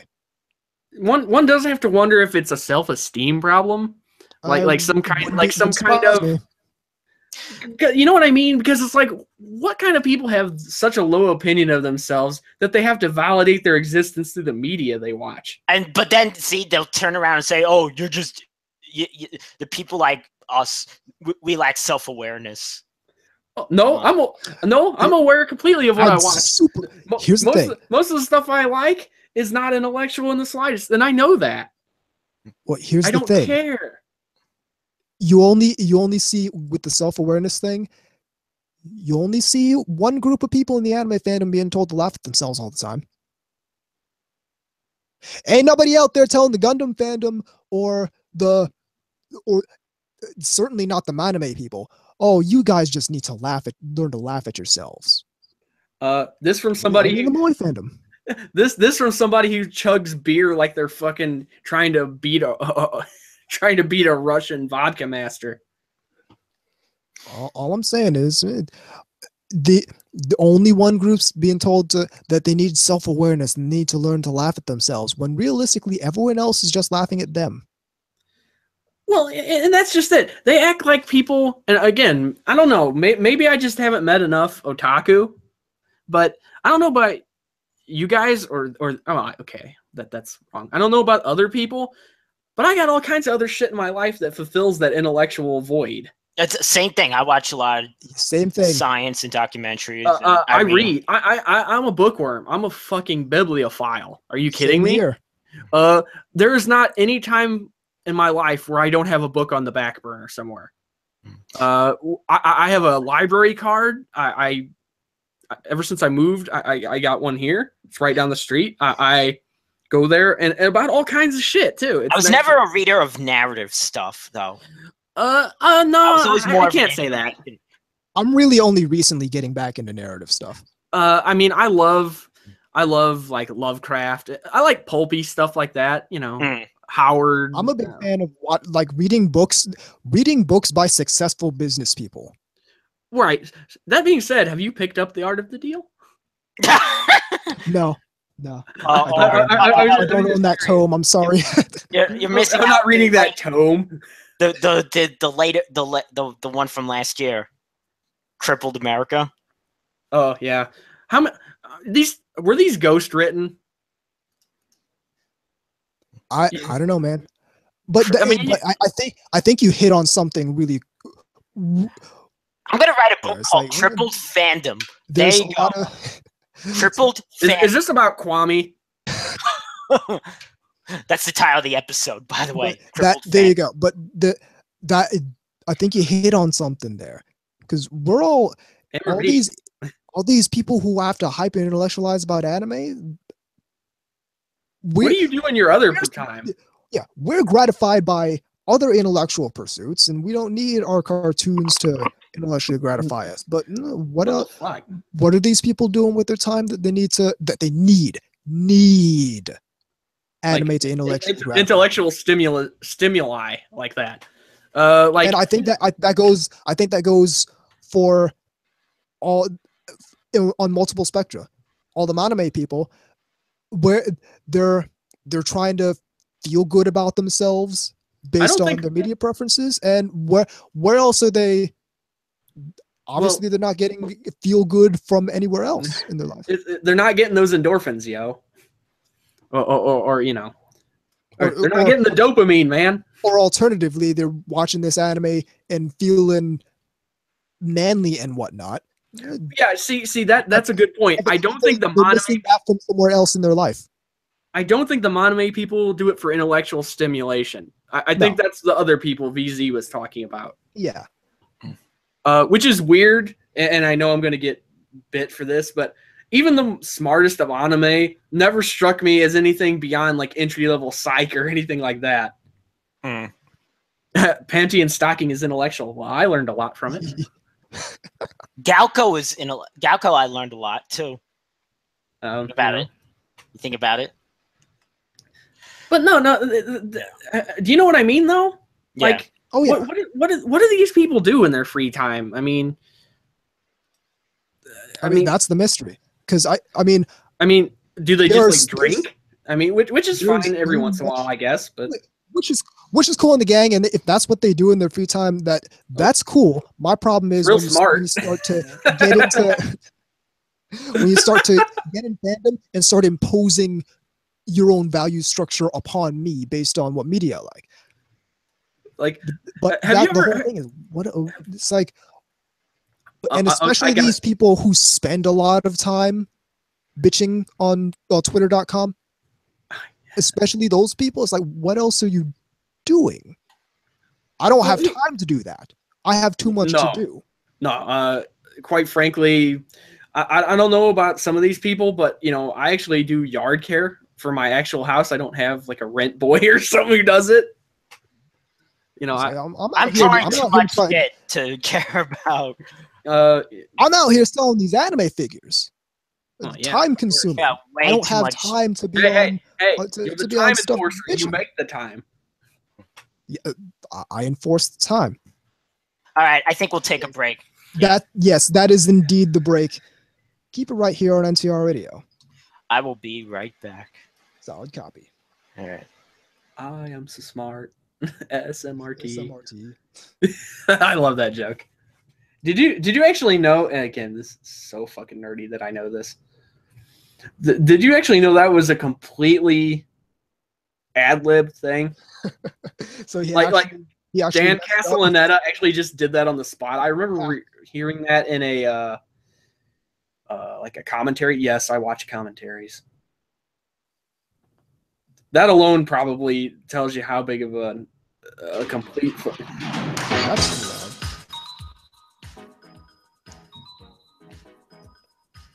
Yeah. Time Enforcer Anubis, male gigolo.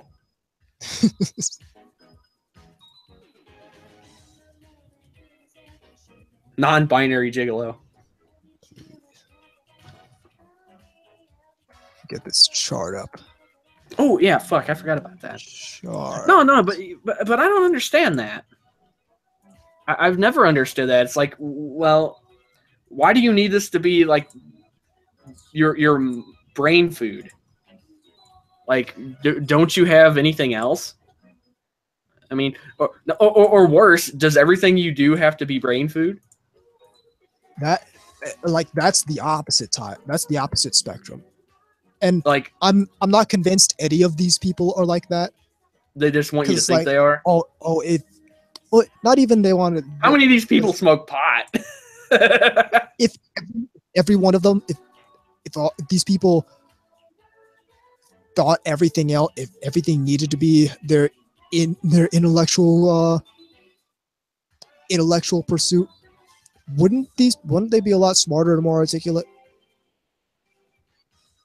I mean, maybe that's just me imposing my own standards on people again, but have you my met those own people standards, before? which is to say basic standards of being good at what you do on people, but maybe that's just me. But have you ever actually seen that before? Have you ever run across the pothead who thinks they're way smarter than they actually are? Oh yeah. Actually, they're entertaining though, because they'll just they babble and babble and babble. It's like a less sensical Alex Jones.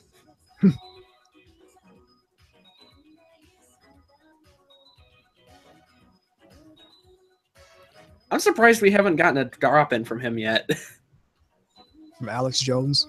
Yeah, I'm sure he said something that would be funny. So I don't watch Alex Jones's media very much, so I wouldn't. Well, only for I wouldn't be entertainment exposed purposes. to his voice enough to harvest drop-ins from it. Well, I hate to be imposing, but I do think the Obama one was necessary. Which one was that? It's dangerous. That is dangerous. Oh yeah, Yeah. that was entirely necessary. I actually heard that on talk radio, which yes, I do listen to it while I'm driving around. You would too if you had the fucking stations I have around here. Fucking 2 country stations, like 4 religious ones, 1 EDM. I mean, it's rough. The classical station doesn't come in worth a shit. It's slim pickings. There's a really bad ass rock station. Okay, ready for third segment? Hang on, I got to get that chart because Yep. I am completely Okay. not paying attention. Clearly, All right. Make sure that you have it set in alphabetical order, so that way what we Right. talk. yeah, that actually is a good call because otherwise, it starts getting. Oh come on. Yeah, sort by title. That's it. Yep. Right, hang on. It's taken a while. Sort. The summer season. Yep. Because it just turned summer. We should have mentioned that. Okay. All right, I got it. We're just gonna run through all these and whatever catches our interest, which there's some that definitely do. There's some. Not only that, but we have one other element we got to deal with too. Oh, mail. No, The thing. Anubis. Oh. The You could win a prize. win a prize. Win a tour of VZ's room. and then basically just like move out of the way and then move your He's like- computer a little bit and then turn it off. It's a room. Look, Here you go, man. this is where I draw. It's all good. This is where Vinny reads his content that shouldn't be said. This is where I have all my figures. You may notice the many Figma I own. None of which have been hot glued. This is my anime collection. Yet to be hot glued. These are the books I own. All right. Ready on third segment. Gotta learn about Tech War sometime. I hope you got that. Yes, this. Oh, yes, yes. I knew you would. Yes, yes. The only books we have are the ones confiscated by From others. other schools. Yeah. The Simpsons used to be so good. Yeah. All right. In 3, 2, 1. Welcome back to NTR Radio. No mail. Aww. No mail. But we are looking at the summer 2017 season chart. So the link is going in the RC right now. Yep. And what you want to do immediately is go up to the top, hit the sort button, and sort by title, so none of us are confused. Yeah, and so you can play along if you want. Yes. Don't you want to do the thing first? No. The thing? No, we're doing that after. Okay. All right. Season chart. All right.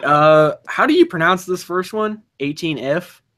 Yeah. Oh, I know. I just see Gonzo there. Yeah, it's Gonzo. It's kind of a weird looking image too. Doesn't it almost look like something fucking Shintaro Kago would do? It reminds me more of MC Escher. Yeah. Really? Yeah. Because the stairs Yeah. Oh yeah, yeah. going everywhere. But you know what I mean? Yeah. It's Yeah. just kind of like he always has these weird. It is a he, isn't it? Yeah. In any case, it's Gonzo, which I honestly wasn't 100% sure they were still active. No, they've been doing the shows for like since. Yeah. They've been back up for a while. Must this not be terribly high profile though, because it wasn't really sticking out to me. Nah. Action, heroin, cheer fruits. What a title. Yeah, it's almost like they just threw darts at freaking words. None of those four things relate to each other. It's like Aqua Teen Hunger Force. Yeah. Yeah, or those Dimmu Borgir album titles where they basically just said whatever adjective they were feeling at the time. Designs look cute, but I'm probably gonna pass on that unless I hear good things. Who made this? Dio Medea. Yeah, that's the one that did No Kame. Yeah. Okay. The one with the breast implants. Yes. Okay. One of the I love how everybody Like knew how- what I, yeah. everybody knew what I meant when I said that. Could have said, oh, that's the studio that did Contact Collection. Studio that did Asarate's toy. No, it's the one who did the one with the breast implants. Okay, the next one is Ballroom a Yokoso. By Production IG of all things, which I think some of them are going to actually be at Expo. The Production IG people. I'd have to look again. This looks it says it's comedy, drama, romance, and sports. Yeah, I'm not particularly interested in it. It looks, I don't know, the visuals look kind of not very intriguing to me. No. Especially That's why I'm not particularly interested in it. Especially for Production IG. They're usually a lot more flashy than that. It looks kind of like Kids on the Slope style. Yeah, A little bit. sort of. Okay, I think that's about everything people are gonna say about that. Battle Girl High School from That Silver I'm Link. fucking pumped for. Look at all these people in this. Yes, that's I mean, holy shit! Yeah, I haven't seen a cast that big in a while. it's not really an idol thing, even though it had the idols in the trailer, but it kind of, for all intents and purposes, is a thing because it if anything, it's an honorary idol thing. It has music CDs that have already come out. It has cards that It says sci-fi as well. So yeah, it's fighting. I like some of the character designs. I'm hoping it's something I can get really into. Right. You know, I mean, I've been disappointed with some stuff before. So Right. I added Silver Link, so Silver Link does. Yeah, so I'm sure it's at least competent. Yeah. It doesn't look unappealing or anything. No. If I tell you it's really good, then I might give it a look. Yeah. The next one, for some reason, I have a feeling Anubis might like this one. Oh, I've heard about this. You want the show I'm pumped for. Not necessarily the show I'm pumped for next season, one of but I'm definitely checking this one out. Centaur no Centaur no Nayami. It has Yeah. Centaur Obama in it. Are you serious? That's what I heard from the certain shitty podcast talking about this, I don't know. and also But all I'm saying is, also Angel Hitler, because All I'm there's saying is- angels in the thing. Centaur girls. Yes. Let's go. you I'm ready for that. See, can my ride problem, them. my problem with the whole Centaur girl thing, and I know it's fantasy, and I should accept it, but my question always comes up in my brain, which is why I couldn't watch Monster Musume. You're missing out. Well, I saw a few episodes, but how do they clean their behind? You know what? I don't care. There's some many other answers on the next Answer Man. Okay, Answer Man. How does a Centaur Yeah, girl somebody should wipe really do her butt? I must know. That's the criteria we should use for the thing. Whoever actually does that. Let's see. Okay. Which that's by Imon Animation Company. Yeah. Who have done nothing I recognize. No, I know. Yeah, that name is completely foreign to me. The next one appears to be, is it pronounced? Wait a minute, let me see here. Cleone no Akari. Akari? Yeah, by Ishikawa Pro. I like that picture a lot. It seems to be adventure, is what it says, and talks about a summer festival and illness-stricken and mysterious orphan girl, or that kind of stuff. It doesn't look particularly stand outish in any way. It's pleasant enough to look at, but at least from what I can tell. But The next one is going to Tell be you what, though, is this the successor to Free? It may very well be. Yeah, the big Dive. Yoshi thing. This is That Dive. is- that all- No, I got to say it differently because it has 2 exclamation points. Dive Yeah. Summer- Dive! by 0G, and this is yaoi bait if there ever was. Which means those sites are gonna praise the fuck out Oh of it. yeah. Saying it now, Crunchyroll is gonna push this like a motherfucker. Crunchyroll, ANN, So, Uh, I'm Funimation. I- And that's I'm- fine. dubious enough to not want to make that bet. Well, it's not like I'm using real money. Here's the thing, because remember, Yuri on Ice coincided with the rise of Anifem. Yeah. So without that backdrop, I'm not sure if Well, Yuri on Ice is thing holds it. is huge in Japan too. So Oh yeah, Right. I'm convinced it's a great show. All I'm saying is the circumstances are not similar with Okay. Dive here. Fair enough. The Fate. next one, yeah, Fate Apocrypha. I have never seen any Fate.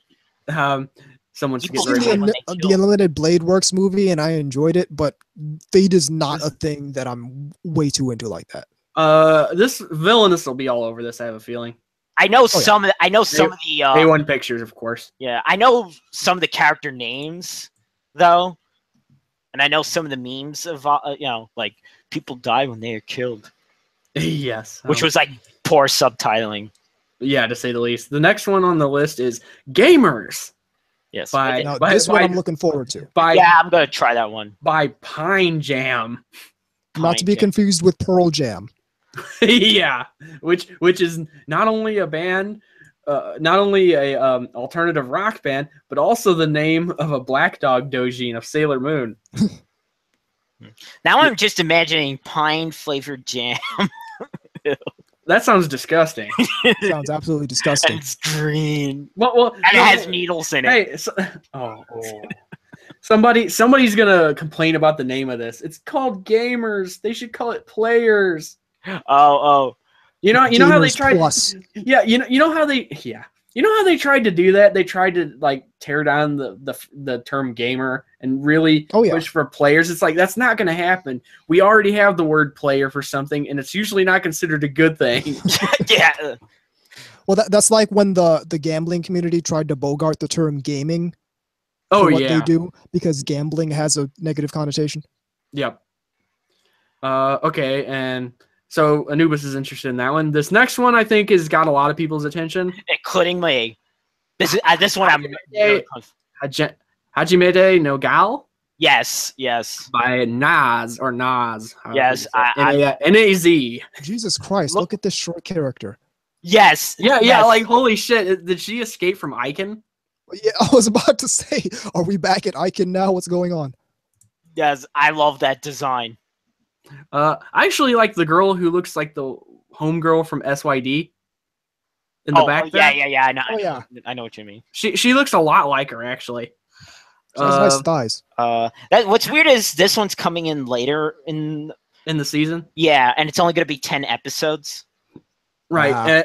And this next one has VZ written all over it. Oh, this one? Hino Logi from Luck and Logic. Well, by the thing is, Doga Kobo. This is a sequel series, I believe, and I didn't watch the first thing. Oh, so- okay. Well, okay, so I'm wrong again. No, that's all right. But it does look kind of cute, so. Well, I said that more because it's Doga Kobo, and I know you're Yeah. actually pretty into them.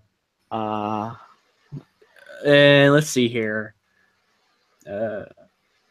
Hitori Jime. Hitori Jime, my hero. yeah, it doesn't look appealing. My encouraged films. This looks very uninteresting. I'm just gonna Nah. say, even the little thing doesn't say very much.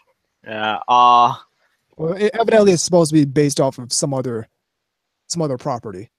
Right. Okay. Hitori Jime boyfriend, Okay. which if you know naming conventions of shoujo manga, that's a shoujo manga, quite obviously. Okay, and then we have Isekai Shokudo, another Silver Link. They're starting to take off a little bit, I think.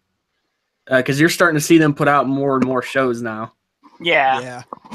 Because Similar didn't they used to be more of just kind of a support group almost?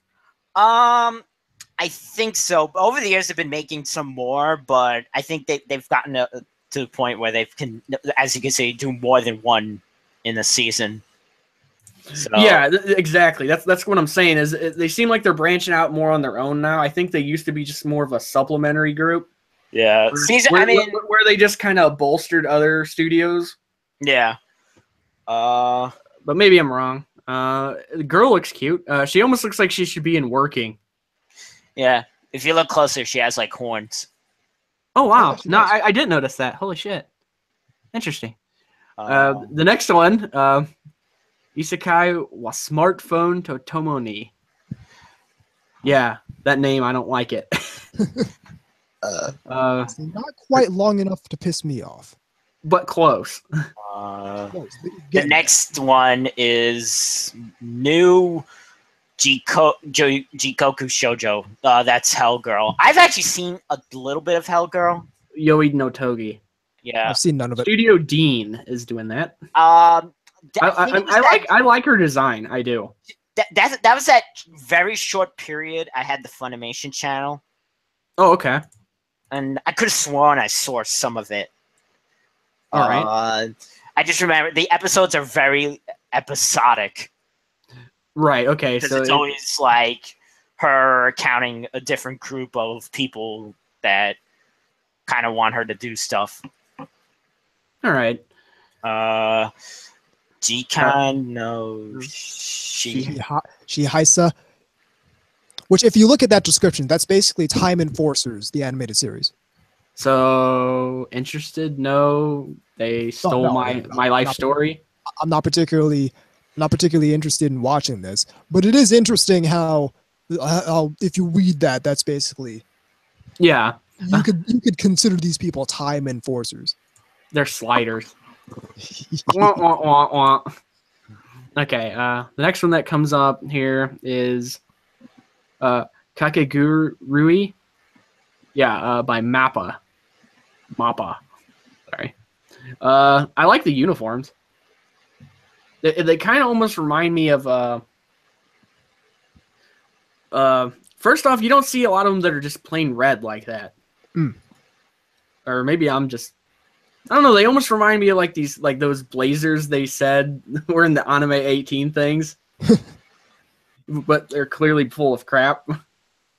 Oh yeah. Looking at Studio Mappa's output, I haven't enjoyed a single thing from them. Ouch. So this probably won't. This you know. I think if I'm correct, is that the one that did the Sacred Blacksmith? It's not looking that way, but then again, it might be under a Japanese name that I don't know. What I know about Studio Mappa is that what was his name from Madhouse, and he Oh, split off from Madhouse to do his own thing. Oh, Right. I'm sorry. The studio I was thinking of was Manglobe. Manglobe Yeah. was the one that fell recently. okay. Masao Maruyama is the director I'm talking about. Right, and So if you look at that, you can Split off kind of from see what Madhouse. I see what you mean. That it's a Yeah, spring off of that. That makes sense. The next one is Katsugeki Token Rambu, which this one looks pretty a little bit more interesting. It takes place during the Civil War period. It looks like. Yep. So that's different. But what most people don't understand is the Japan during that time was a very different place. Oh yeah. So I could see it potentially being good. It says it's fantasy, action, and drama. I mean, I'll put it on the maybe. What can I say? I'm a sucker for samurai and things like that. Goes back to being a kid. Plus, it probably does have like real historical elements to it, and I'm always a sucker for that. Nobunaga with superpowers. Yeah. Okay. Nobunaga's the cyborg. Which that actually was. It's like, why does he keep showing up in things? You ever think that maybe he kind of might be important? Perhaps he's an important historical figure in Japanese. It's like, why is George Washington and all these things? Nobunaga as a cute girl, which I've seen that before. I was gonna say that's been done. There's been like a couple times done that. Yeah. Okay. The next one is Kapeki Danshi, Ayama Kun, Studio Hibari. His playstyle is clean. The girl's cute in the background. Yeah. If I was at all into soccer, I would probably be all over this show. You're just you're waiting for golf. I'm waiting for the golf anime. Why is there no volleyball anime? Oh yeah, that was. Well, yeah, but there's not a lot, and there should be because you can exploit that so much. You could. Well, what's it? My one of my favorite teams in Girls in Ponza, the volleyball team. Mm-hmm. All right. Mm-hmm. Just give them their own show. No, but you could easily make a couple different shows with that. Even just with some original characters. Mud wrestling. Okay. Or with oil. Knights and Magic by 8-bit. Action fantasy mecha. This sounds very chuny. It's sources a light novel, so this thing I would make when I was 14. Yeah, like this does not sound as appealing as something Sunrise would cook up.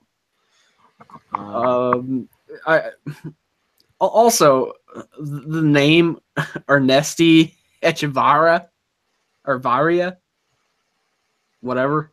Ernesti Echevara. Yeah. Wait! You gotta love this.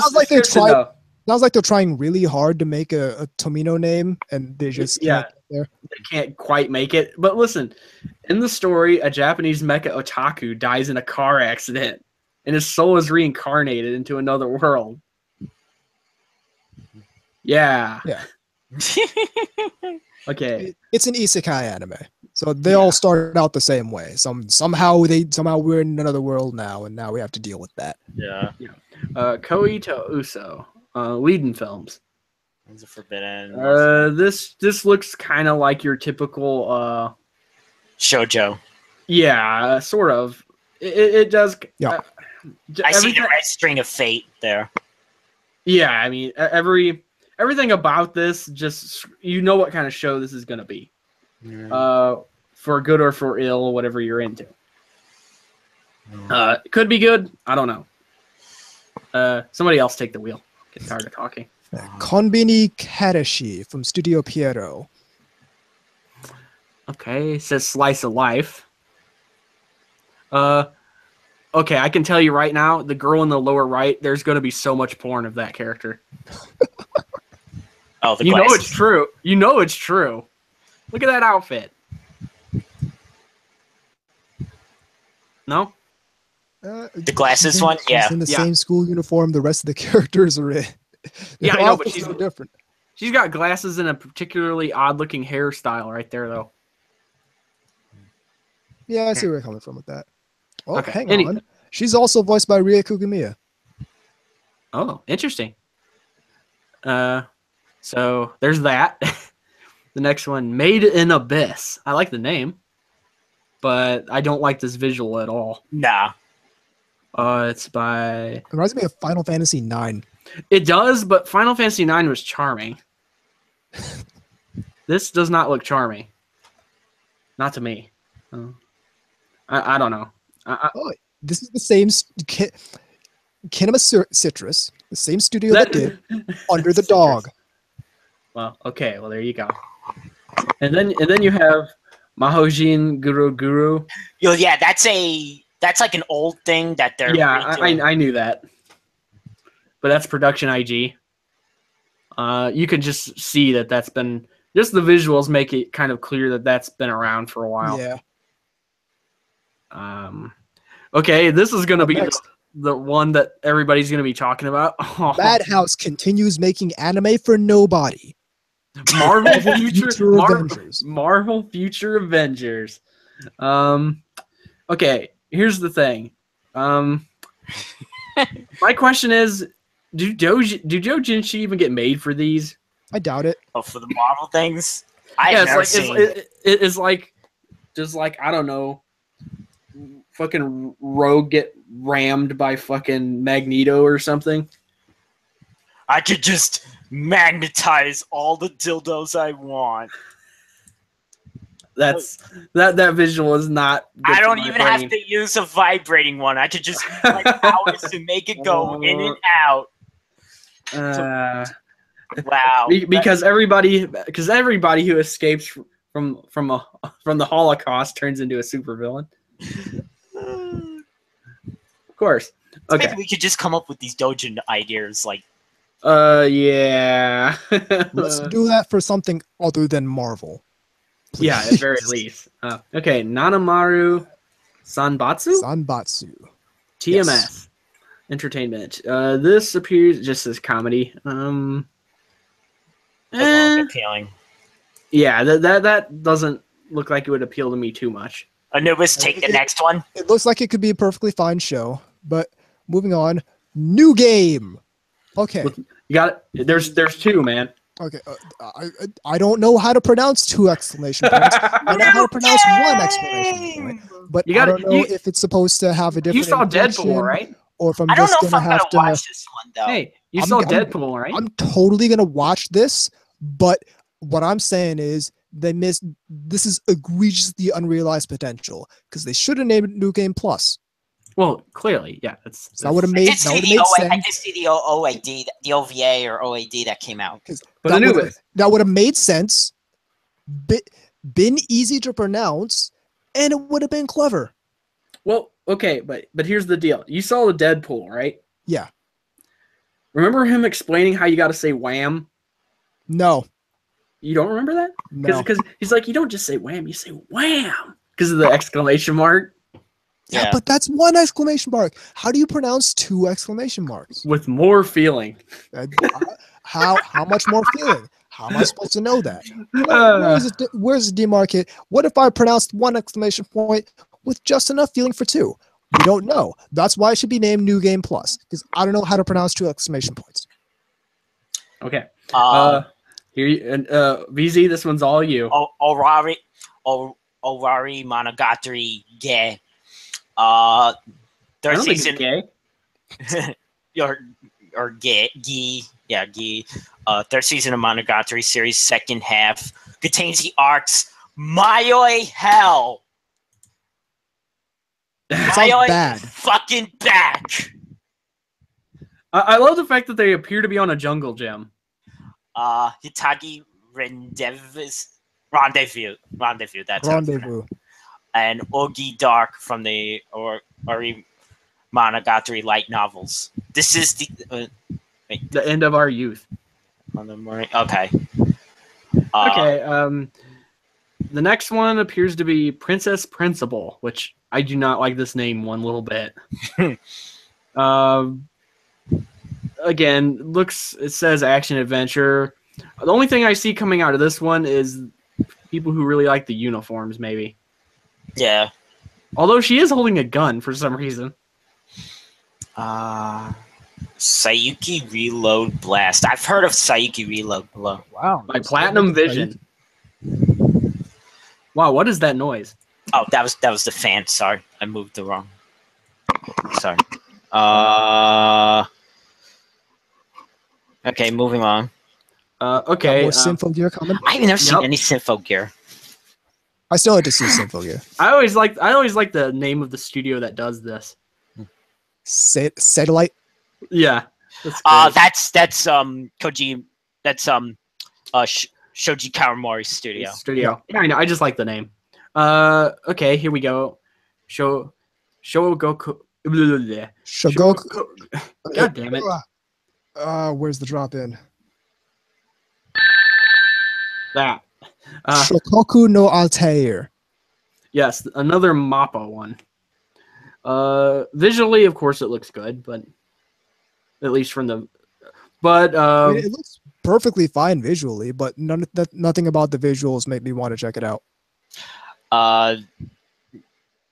Tenchi, Okay. Oh, yeah, Tenshino 3P. Yeah. also known as a threesome.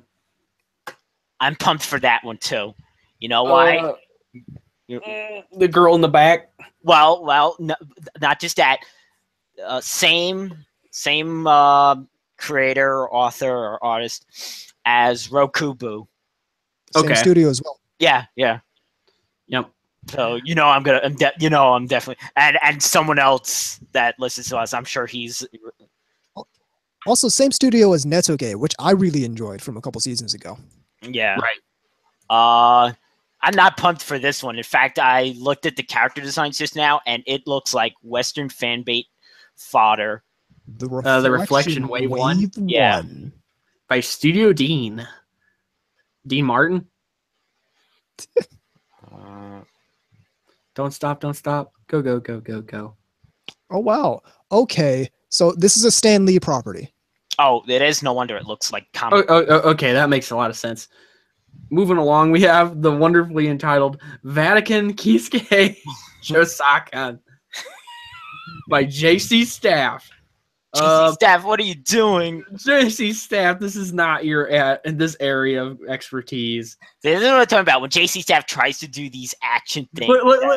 Listen to this though. Centering on Hiraga Joseph Ko, a genius scientist, and Robert Nicholas, an archives and cryptanalysis expert. The two work as a like team. the Code, the animated series. Yeah, exactly. The two work as a team as the Vatican's, quote, miracle examiners, unquote, traveling the world to investigate the authenticity of claims of miracles. Sounds worse than Da Vinci Code, both the novel by Dan Brown and the film. Come on, we know you love that just from the way it's said. It's so hilarious. It just sounds weird. Yokai Yokai apartment no yuga nanichijo. Yeah, I don't care. Shine animation. Yeah, that says mystery, slice of life, and supernatural. And of course, a 16-year-old whose parents died 3 years ago. How many parents die in Just how many anime does that describe? Like come on, there's less parents around here than in the ghetto. Is this like where you go to the Tokyo suburbs and it's like just everyone's a teenager? Yeah, everyone's between the ages of 14 and 16. There are no adults. It's like Little Lamplight in Fallout 3. There's just no adults, all children. Yeah, if they're around, they're all in one place getting hammered. It's like Somalia. and in that episode of South Park goes. So okay, pirates? Oh, I was about to say, okay, it's the Somalia from the South Park, not actual Somalia. I was gonna say, so what? There's like pirates on the loose, and no, he goes. There's no government. Cartman goes. They never grow old, and then Kyle goes. They never grow old because they die before they're 30. Yes.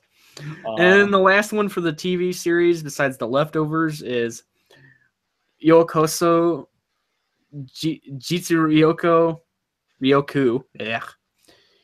This is way too long of a fucking title. Shijo Shugi no Kyoshitsue.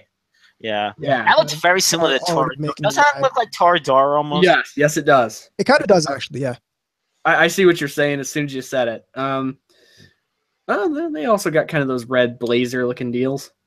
Yeah. Holy shit, the one dude in the way back almost looks like a really old balding version of Char.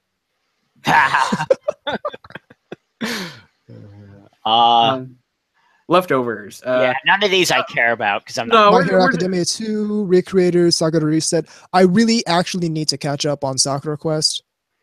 But going on from that, Shingeki no Bahamut Virgin Soul, and I really don't care to pronounce that last one.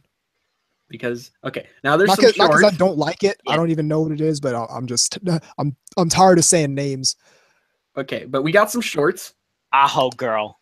Aho Girl, like Dio Medea. I'm gonna check this one out. That looks funny just from that visual. Well, Yeah, just the name Aho means it basically means Idiot. idiot. Yeah.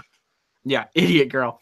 Let's see. Ikemen Sengoku Toki o Kakure. I'm not able to do it today.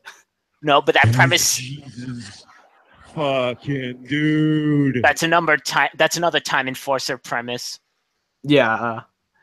So there's Kakeru obviously been a Koi. leak in an organization that I need to investigate. Let's see. Yeah. Kaito no answer. Kaito Hansa. Yeah. Let's see here. Musashi no. Never seen. Sequel But- series. Yeah. Let's No. see. Musakinen Galaxy Tyler. The next one I'm pumped for. Yes. How could we at this station not at least be mildly amused by this one? I'm just upset that it's a short, which means I'm Yeah. not gonna get. Well, it Which, says 10 minutes. which means I'm gonna endeavor to watch it, but end up not watching it. It's Net- Netsu- Netsuzo Trap NTR NTR. by Creators in Pack Tokyo. Yeah, you can read it up on you want. It's a romance though. Oh, okay, well, The manga studio for that has is it- already out here. The manga for that is already oh out yeah, I here. saw it in the bookstore. He was patrolling. The studio for that actually has some pretty good shorts under their belt. They're the ones that made Military. They're the ones who made Miss Bernard. Uh-huh. They're the ones who made Hakadol. Okay. So those are all shorts I happen to enjoy. I happen to watch and enjoy. Then we have Naruto Ojo to Norneko Heart. Main girl looks kind of cute. Yeah. Yeah. Nah. But it also is a short, so this is comedy etchy. This next one looks dumb. Yeah, that Yeah. does not look anything like. That looks like a bad drawing I would make. Pikotaru no Lullaby. Yeah, by DLE. Moving along. This next one tickles my fancy. Yeah. I wanted to see that. It's also going to be the controversial one. Yes. Skirt no Naka wa Karamono Deshita. By It's a Magic trap. Bus. Which Trap. by Magic Sorry. Bus. Gotta get on the Magic School Bus. Yeah, exactly. Rock the River of Lava. Octopus in the Neighborhood. Okay. Moving along, we have Yeah, more Tiku. I never seen any Tiku. and that name makes me laugh because it looked like it says mile penis, but I know that's not what it says. The name of the studio. Yeah, the name of the studio. Mile Penis. Mile penis. Somebody thinks highly of themselves. Miles from Crunchyroll. Well, like No. 90% of their output is TQ and Berserk, and the Wake Up Girl short. Okay, so moving on, we have Zure Children. I keep thinking that's like Tsundere Children, which would sound like a much better title of a show. Studio Gokumi. I would love to see a show named Tsundere Children. It's about And that sounds like it will be the most annoying possible show. everyone is tsundere to each other. Then you have this really messed up looking thing, which is Yami Shibai 5. Which I is... can already tell you by that visual, I'm not interested. Yeah, okay. And it's a horror anime and a supernatural anime, so I'm already predisposed to not Now we have be films, though. into whatever's going on. Films. Yeah. Digimon. Somebody out there's getting excited. I used to like Digimon, truthfully. I used to be pumped about Digimon. I even saw Digimon the movie in theaters. Yes, that the thing that was And of course, that's Toei. Naturally. Toei Animation. Which means you won't be able to find a preview for it. Fate. Yeah, the Toei Prismalia. yeah the Fate characters is Moe girls. Yeah. Silver Link handling that. We have Free Timeless Medley. Fujoshi for social currency. Yakusoku by Kyoto Animation. Of course. Haiku. Yeah, more Fujoshi social currency. Yeah. And then you have exactly. When basketball goes wrong. Uh, Then you have Haikyuu Sino to Sense. More Fujoshi social currency. And then, of course, this is going to be a big. Oh, it's just a compilation. yeah, but they are gonna do. They are gonna do like the characters in their second and third year as movies. Right. So I'm Right, so- actually excited about that. EBK Euphonium movie. Yeah. Todoke Tai Melody. We all know all about that. It's all good. We have Kimi no Koe wa Todoke Tai, which is by Madhouse, and visually it looks pretty sweet. Looks pretty good. The visual is very appealing to me on this picture for some reason. I know Looks someone kinda- that's one from the next one, which I actually want to me see. too. Yeah, oh, listen. Somebody I'm going actually to be seeing here very soon. Oh yeah, Maho Shoujo Lyrical Nanoha Reflection. 7 arcs. Yeah. So if you're a fan of the Nanoha universe, obviously you're going to be on board with this. This keeps reminding me that I really need to get more into Nanoha. Yeah, I've seen the movies. I say that as I have the first movie right here to my left, but Yeah. I actually really need to get more than this franchise. Okay, moving along. Studio Pana. But Very why does it look so Majo cheap? no Hana. Yeah, Why does this that looks look- very Ghibli-esque in nature. Oh, this Probably is because it's based off of an actual a book. Possibly, yeah. No, it actually says based off of the book, The Little Broomstick. Well, yeah, I'm saying that's possibly why it looks that way. Okay. Here's Anubis. Yeah. And me too. No game, no life, zero. Studio Madhouse. Listen, all right. I was a We're waiting big for fan this of that show. continuation. Let's get on this continuation. Yeah, I'll be all over that. I was a big fan of that. Yeah. First off, I love the opening theme. Oh, it's fantastic. Like, everything about this anime is fantastic. It's got a really strange look to it. It's got a lot of I couldn't purples get and into it. magentas and I just stuff. couldn't get into it. Pokemon. I don't know, Uh, man. Kimi ni Kimete. Unless you could tell me that that it gets better past the first episode. It What, does, No Game No but Life? It yeah, No Game No Life gets so much better past the first episode. Like it this isn't a joke. No Game No Life is fantastic. there's a Pokemon movie, another one, of course, Naturally. and one I'll be really interested in, the SYD movie. Yeah, see, I need to see, like just go back for the beginning of that franchise and see. I need to watch the second series. I missed that one. Like Go Hands. We have a new Shaft movie. Oh yeah, Shaft is making a thing. A movie. Yeah, Shaft. Uchiage, Age, Manabe. I can't Uchiage forget. Hanabi. Remember when she Uchiage had this Hanabi. fan service? Shika Kara Miruka. Yoko Kara Miruka. Anubis is pissed. Okay. That now Shaft is doing these long ass line novels, and it's not making me happy. No. And I mean, it's Shaft, so I'm sure it'll be interesting. Certainly, it'll be visually interesting. Yeah, I'm looking at the main site. Chief director Akiyuki Shimbo, character designer Akio Watanabe. So yeah, it should I'm be already good. into it. Yeah, I'll be interested. And then you have the last, which is the third and final movie in the Washio Sumi no Shio trilogy. Oh yeah, that's that I thing kept I forgetting dropped they the were last on 2 board. episodes because I just could not. Handle it. It was trying so hard to be Monica, but it was like, It can't do it. yeah, I just couldn't get into it. All right, well, let's finish up then. Here's the OVAs. I'm excited about this one. A channel. Yeah, a new episode included with the complete Blu-ray box collection of A channel or A channel. Or A channel. Yeah. I keep like forgetting A channel is I think. Like a channel exists. I have it. Kinda came I and have went, it.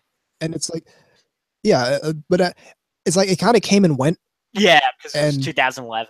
without any real fanfare. Yeah, exactly.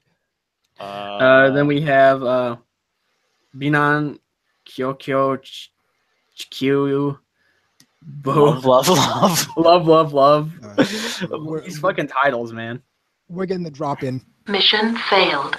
Nikan Koko Chikyu Boe. Jesus Christ.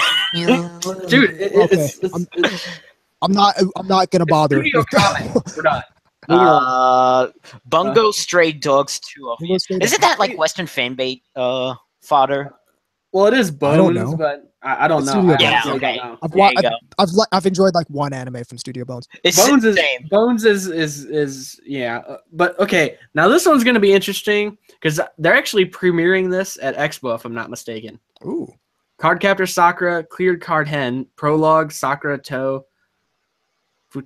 Futats, Futari. Utatsu no Kuma. God damn. She has a penis now. Yeah, Futanari, yeah. Yeah, Futanari. That's what I said. Futanari. Yeah. Anyway, new OVA from Card Captor Sakura. And I believe they're actually premiering that at Expo. So I don't think I'll be able to get in even if they are, because I bet that line will be ridiculous. But Dream Festival 2. No. Did not see This the is first for one. debate, quite obviously. Yeah. Handshake. Namco? Go. Go Ago Go or Go a Go. Go. Wait, what's that word? Go, go, Ahegao? No. Ahegao. That's it. Okay, and then we have Go. Ahegao. Kabuki Boo. Ogiri. These goddamn names. Okay, can we just not pronounce any of these titles that are way too long? From the light novels. For any of these titles, like we can just say Kabuki Boo, Okay, and that's we fine. know we're talking about the OVA now. Okay, And and tired of then these long ass titles. yeah, it's getting my tongue all twisted and shit. Kara Sagashi, which is production IG. Yep. And oh boy, Mobile Suit Gundam Twilight Twilight Axis. Axis. Oh yeah, the new one. The first episode came out a few days ago. I heard about this. I just have not seen it. But the thing is, it's only like 3 minutes an episode. That doesn't make any sense. Listen, 3 minutes. 3 minutes of Gundam is better than 3 minutes of not Gundam. So Yeah, like, it 3 says minutes. 5 minutes. Yeah, 5 minutes. I have. So I will. no, I will 6 be- times 3 minutes. That's it. I will be. Like my life will be enriched by 3 more minutes of Gundam. Like Yeah, yeah. Okay, and then of course we have Maid Dragon Special, Yeah. Yeah. which everybody's gonna be all up in that. Yeah. Kyoani things always have like the extra episode. Yeah, so that's Yeah. pretty common. Yeah, okay. Konosuba OVA. Yep. Suba. Also Monster Strike 2. I have no idea what that is. Me either. It's an original though. Sensei Ganbare Maho Shoujo Kurumi. I love the name of the studio, Pie in the Sky. That's fantastic. Wouldn't that be a good name for a porn studio? What else have they? They have done nothing Cream else. Pie in other- the Sky.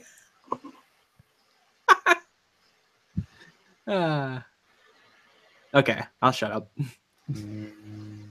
Okay, we have Shin Nanatsu no Taizai specials. by TNK and UQ Holder. Yeah. And we also have Zanen Ona Kanbu Black General San. Okay, so I don't know. It's looking kind of mixed for me personally. I'm sure there's gonna be stuff I'll be moving its way into my orbit. Yeah, Oh, there's a yeah, few. there's Again, there's a stuff couple of things I'm pumped for. The thing is I only care about having a couple things. I don't know why everybody has to think everything has Yeah. to tickle their fancy. That too, I don't get that. If I have 5 shows a season, that's amazing. Listen, 5 shows, I know I'm not going to catch up with all of them. No, it's gonna take me. I'm gonna be in overtime. That's usually the average that I tend to watch, because that's usually what tends to interest me, is around like anywhere from 5 to 6, but four to 6, but usually 5. It seems to be what. Yeah, I mean, and that's all you need. People don't understand. Think about this for a minute. Say you only watched 5 series every season. Okay. Yeah. That would be 20 shows a year. Yeah. Now imagine paying for every one of those shows. Now, imagine all that time. And realistically, here's my thing. It's like, I look at I look at a low season as a blessing, because I got so much stuff that I need to. That's the way I feel too. That's the way I'm. It's like, whoa, there's only 2 shows this season that I'm into. That's time to watch these man. Pat Lieber movies that I bought years ago and haven't seen yet. Not only that, it's like my wallet's not crying about that. Seriously. Yeah, that too, because there's stuff from years ago that I still need to get, like buy. So the less that interests me, even though it's so good that there's things that are coming out that interest me. Because right now I'm seeing 2 to 3 shows that I need to catch this next season. And otherwise, I'm going to be watching some of this stuff that I purchased it but haven't seen yet. Yeah. Okay, I think it's getting the time. Yes, indeed. It's almost time to close out the show, but before that, we have a surprise. We have a little announcement to make. So remember back in the first segment where I talked about being with a new distributor that I can get some Jazz USA games? Well, we decided to do something a little special for our listeners. Right here, I have a copy of School Days HQ, the re-release of School Days for modern Windows PCs by Jazz USA. What I want our listeners to do, I'm gonna pay homage to my favorite podcast. We're calling this the Big $$ contest. What I want our listeners to do is I'm going to create a thread in the forum right now. And what I want our listeners to do is, using any medium you like, anything you're proficient in, writing, art. If you're into Photoshop, you can do that. It's sculpture, 3D modeling, whatever you have. I want you to create just crochet, basket weaving, whatever you can do. Wicker basket weaving, yeah. Dream weaving. I'm going to give you folks a subject, and I want you to just make something centered around that subject. And yandere. Well, you want to say 2 shows later, so that's like 4 weeks. Yeah, give it like a month. Yeah. So shows, we're going to be going over the results from the $$ contest, and we're going to pick the best one, and the best one will win a copy of School Days HQ. There you go. So you can choose whether Makoto fucks Katsura in the ass. The subject is yandere, which is kind of fitting, sort of. $, maybe. What are you laughing at over there? The big $, like I'm actually writing it that way. The big $, Oh, you're not even doing it phonetically, or you're doing it phonetically, right? No, I'm just an @ and then because it's the big ass contest. Yeah, I gotcha. That sounds like something they would do over FM, because they don't want to get people breathing down their neck. Well, here's the thing: this podcast I'm referencing, Octel and Hordak versus the World. By the way, it's been defunct for years, but that's because the station they were on didn't allow cursing for most shows. During the tail end, they had a couple of shows on there that were vulgar, but they didn't allow cursing, so they called it the Big $$ contest. Yeah, it's pretty clever, I guess. So basically, if you want to see what Anubis gets upset about in game form, you can find out. Or if you just want to see Katsura naked or somebody die in a horrible way, possibly. I shouldn't have said that. Spoilers. One of the 35 trillion bad endings in school days. Yes, but it's a good one. And if nothing else, you can just find a character to hate, and there are a few of them. Taisuke. You mean every character but Kotonoha? Setsuna. Anubis is like, fry the bitch. I can just see him sitting there with like a tiki torch looking deal. Like, find that little shit disturber. Kick her in the head. She's short. Shouldn't be hard. And with that, I think we're going to be kind of wrapping up. Yes, indeed. The email address is ntrradio@gmail.com. The website is ntrradio.net. Check out our forums, ntrradio.net/forum. In addition, check out the big $$ contest on the forum there. Check out VZ stuff, VZMK2 moemekagatai.wordpress.com. I did a new video. He did a new video. Yeah, I saw that one. Yes. So you can check out his stuff there. In addition, listen to the Bakagaijin show and Otaku Midnight, because both of those are really good. Check me out on Twitter at @TAnubis. Check VZ out on Twitter at VZMK2. See if you can check out KGods on Twitter at classic_KGods. And you can follow the show on Twitter at NTR_radio. I've got my DMs open. You can go ahead and just send me a DM, even if you're not following me. Slide into KGods DMs. Every time I see somebody post that, it's always some goofy looking motherfucker. Isn't it? It's always some scrawny freaking almost I can't even describe. They look homeless or something. Like they're like, why don't you just kind of slide into my DMs? In real life, I could just see women like, yeah, no. Yes, no. It's like, no, and don't slide into mine either. No, but I keep mine open. I'll answer you if you're not being a douchebag. Just make sure you don't get any dick pics. Yeah, because if you want to go that route, I can find things that you don't want to see. Give them the holes. Oh no, come on, man. No. He does want Futanari though. I'm okay with that. Those kinds of dick pics are acceptable. Elf dick pics. Yeah, those are okay too.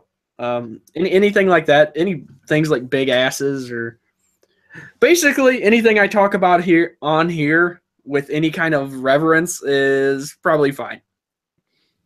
You could send me anything you want to talk about the stuff I like. I'll just start getting goatsy pics. Yeah, exactly. Goatsy. or Lemon Party or something. Tub girl. You were killed by Lemon Party. Did I ever explain that on here? I think I did. I think you did. I'm sure I did, probably on the episode, but just in case new people haven't heard, and since we're at the last one, I was at a local con with a buddy of mine, and he was getting pissed in the gaming room. They were playing Call of Duty or something like that, and they, you know how they have the replay, yeah, of somebody getting nicked, you know, Kill cam. Yeah, exactly. And like every time he moved, basically he got sniped. Like at every single like movement, it's just like bam, headshot, you know. Headshot. And it would say you've been killed by Lemon Party. It was the same fucker every time, and you could see him getting so mad. Like I thought he was gonna break the controller. It was something. It was really juvenile, and he was getting really mad. You know, so beware of Lemon Party. He's apparently a pretty good player, or at least an asshole. Also beware of ayashike.moe, where you can read articles on anime fandom, otaku lifestyle, and con culture. Also beware of Shinikiba Anime Goods, which is sponsoring this copy of School Days HQ. I say they're sponsoring it. It's really me. There you go. Check out shinikiba.moe for all your half-naked anime girl figures. And trust me, you want those. Indeed. That said, I'm Tom Forrester Nubis. I'm K-Gods. VZ Mark II. And even though we don't have to be nerds, we can talk about football anytime we say it. This is NTR Radio. Choke, choke, choke.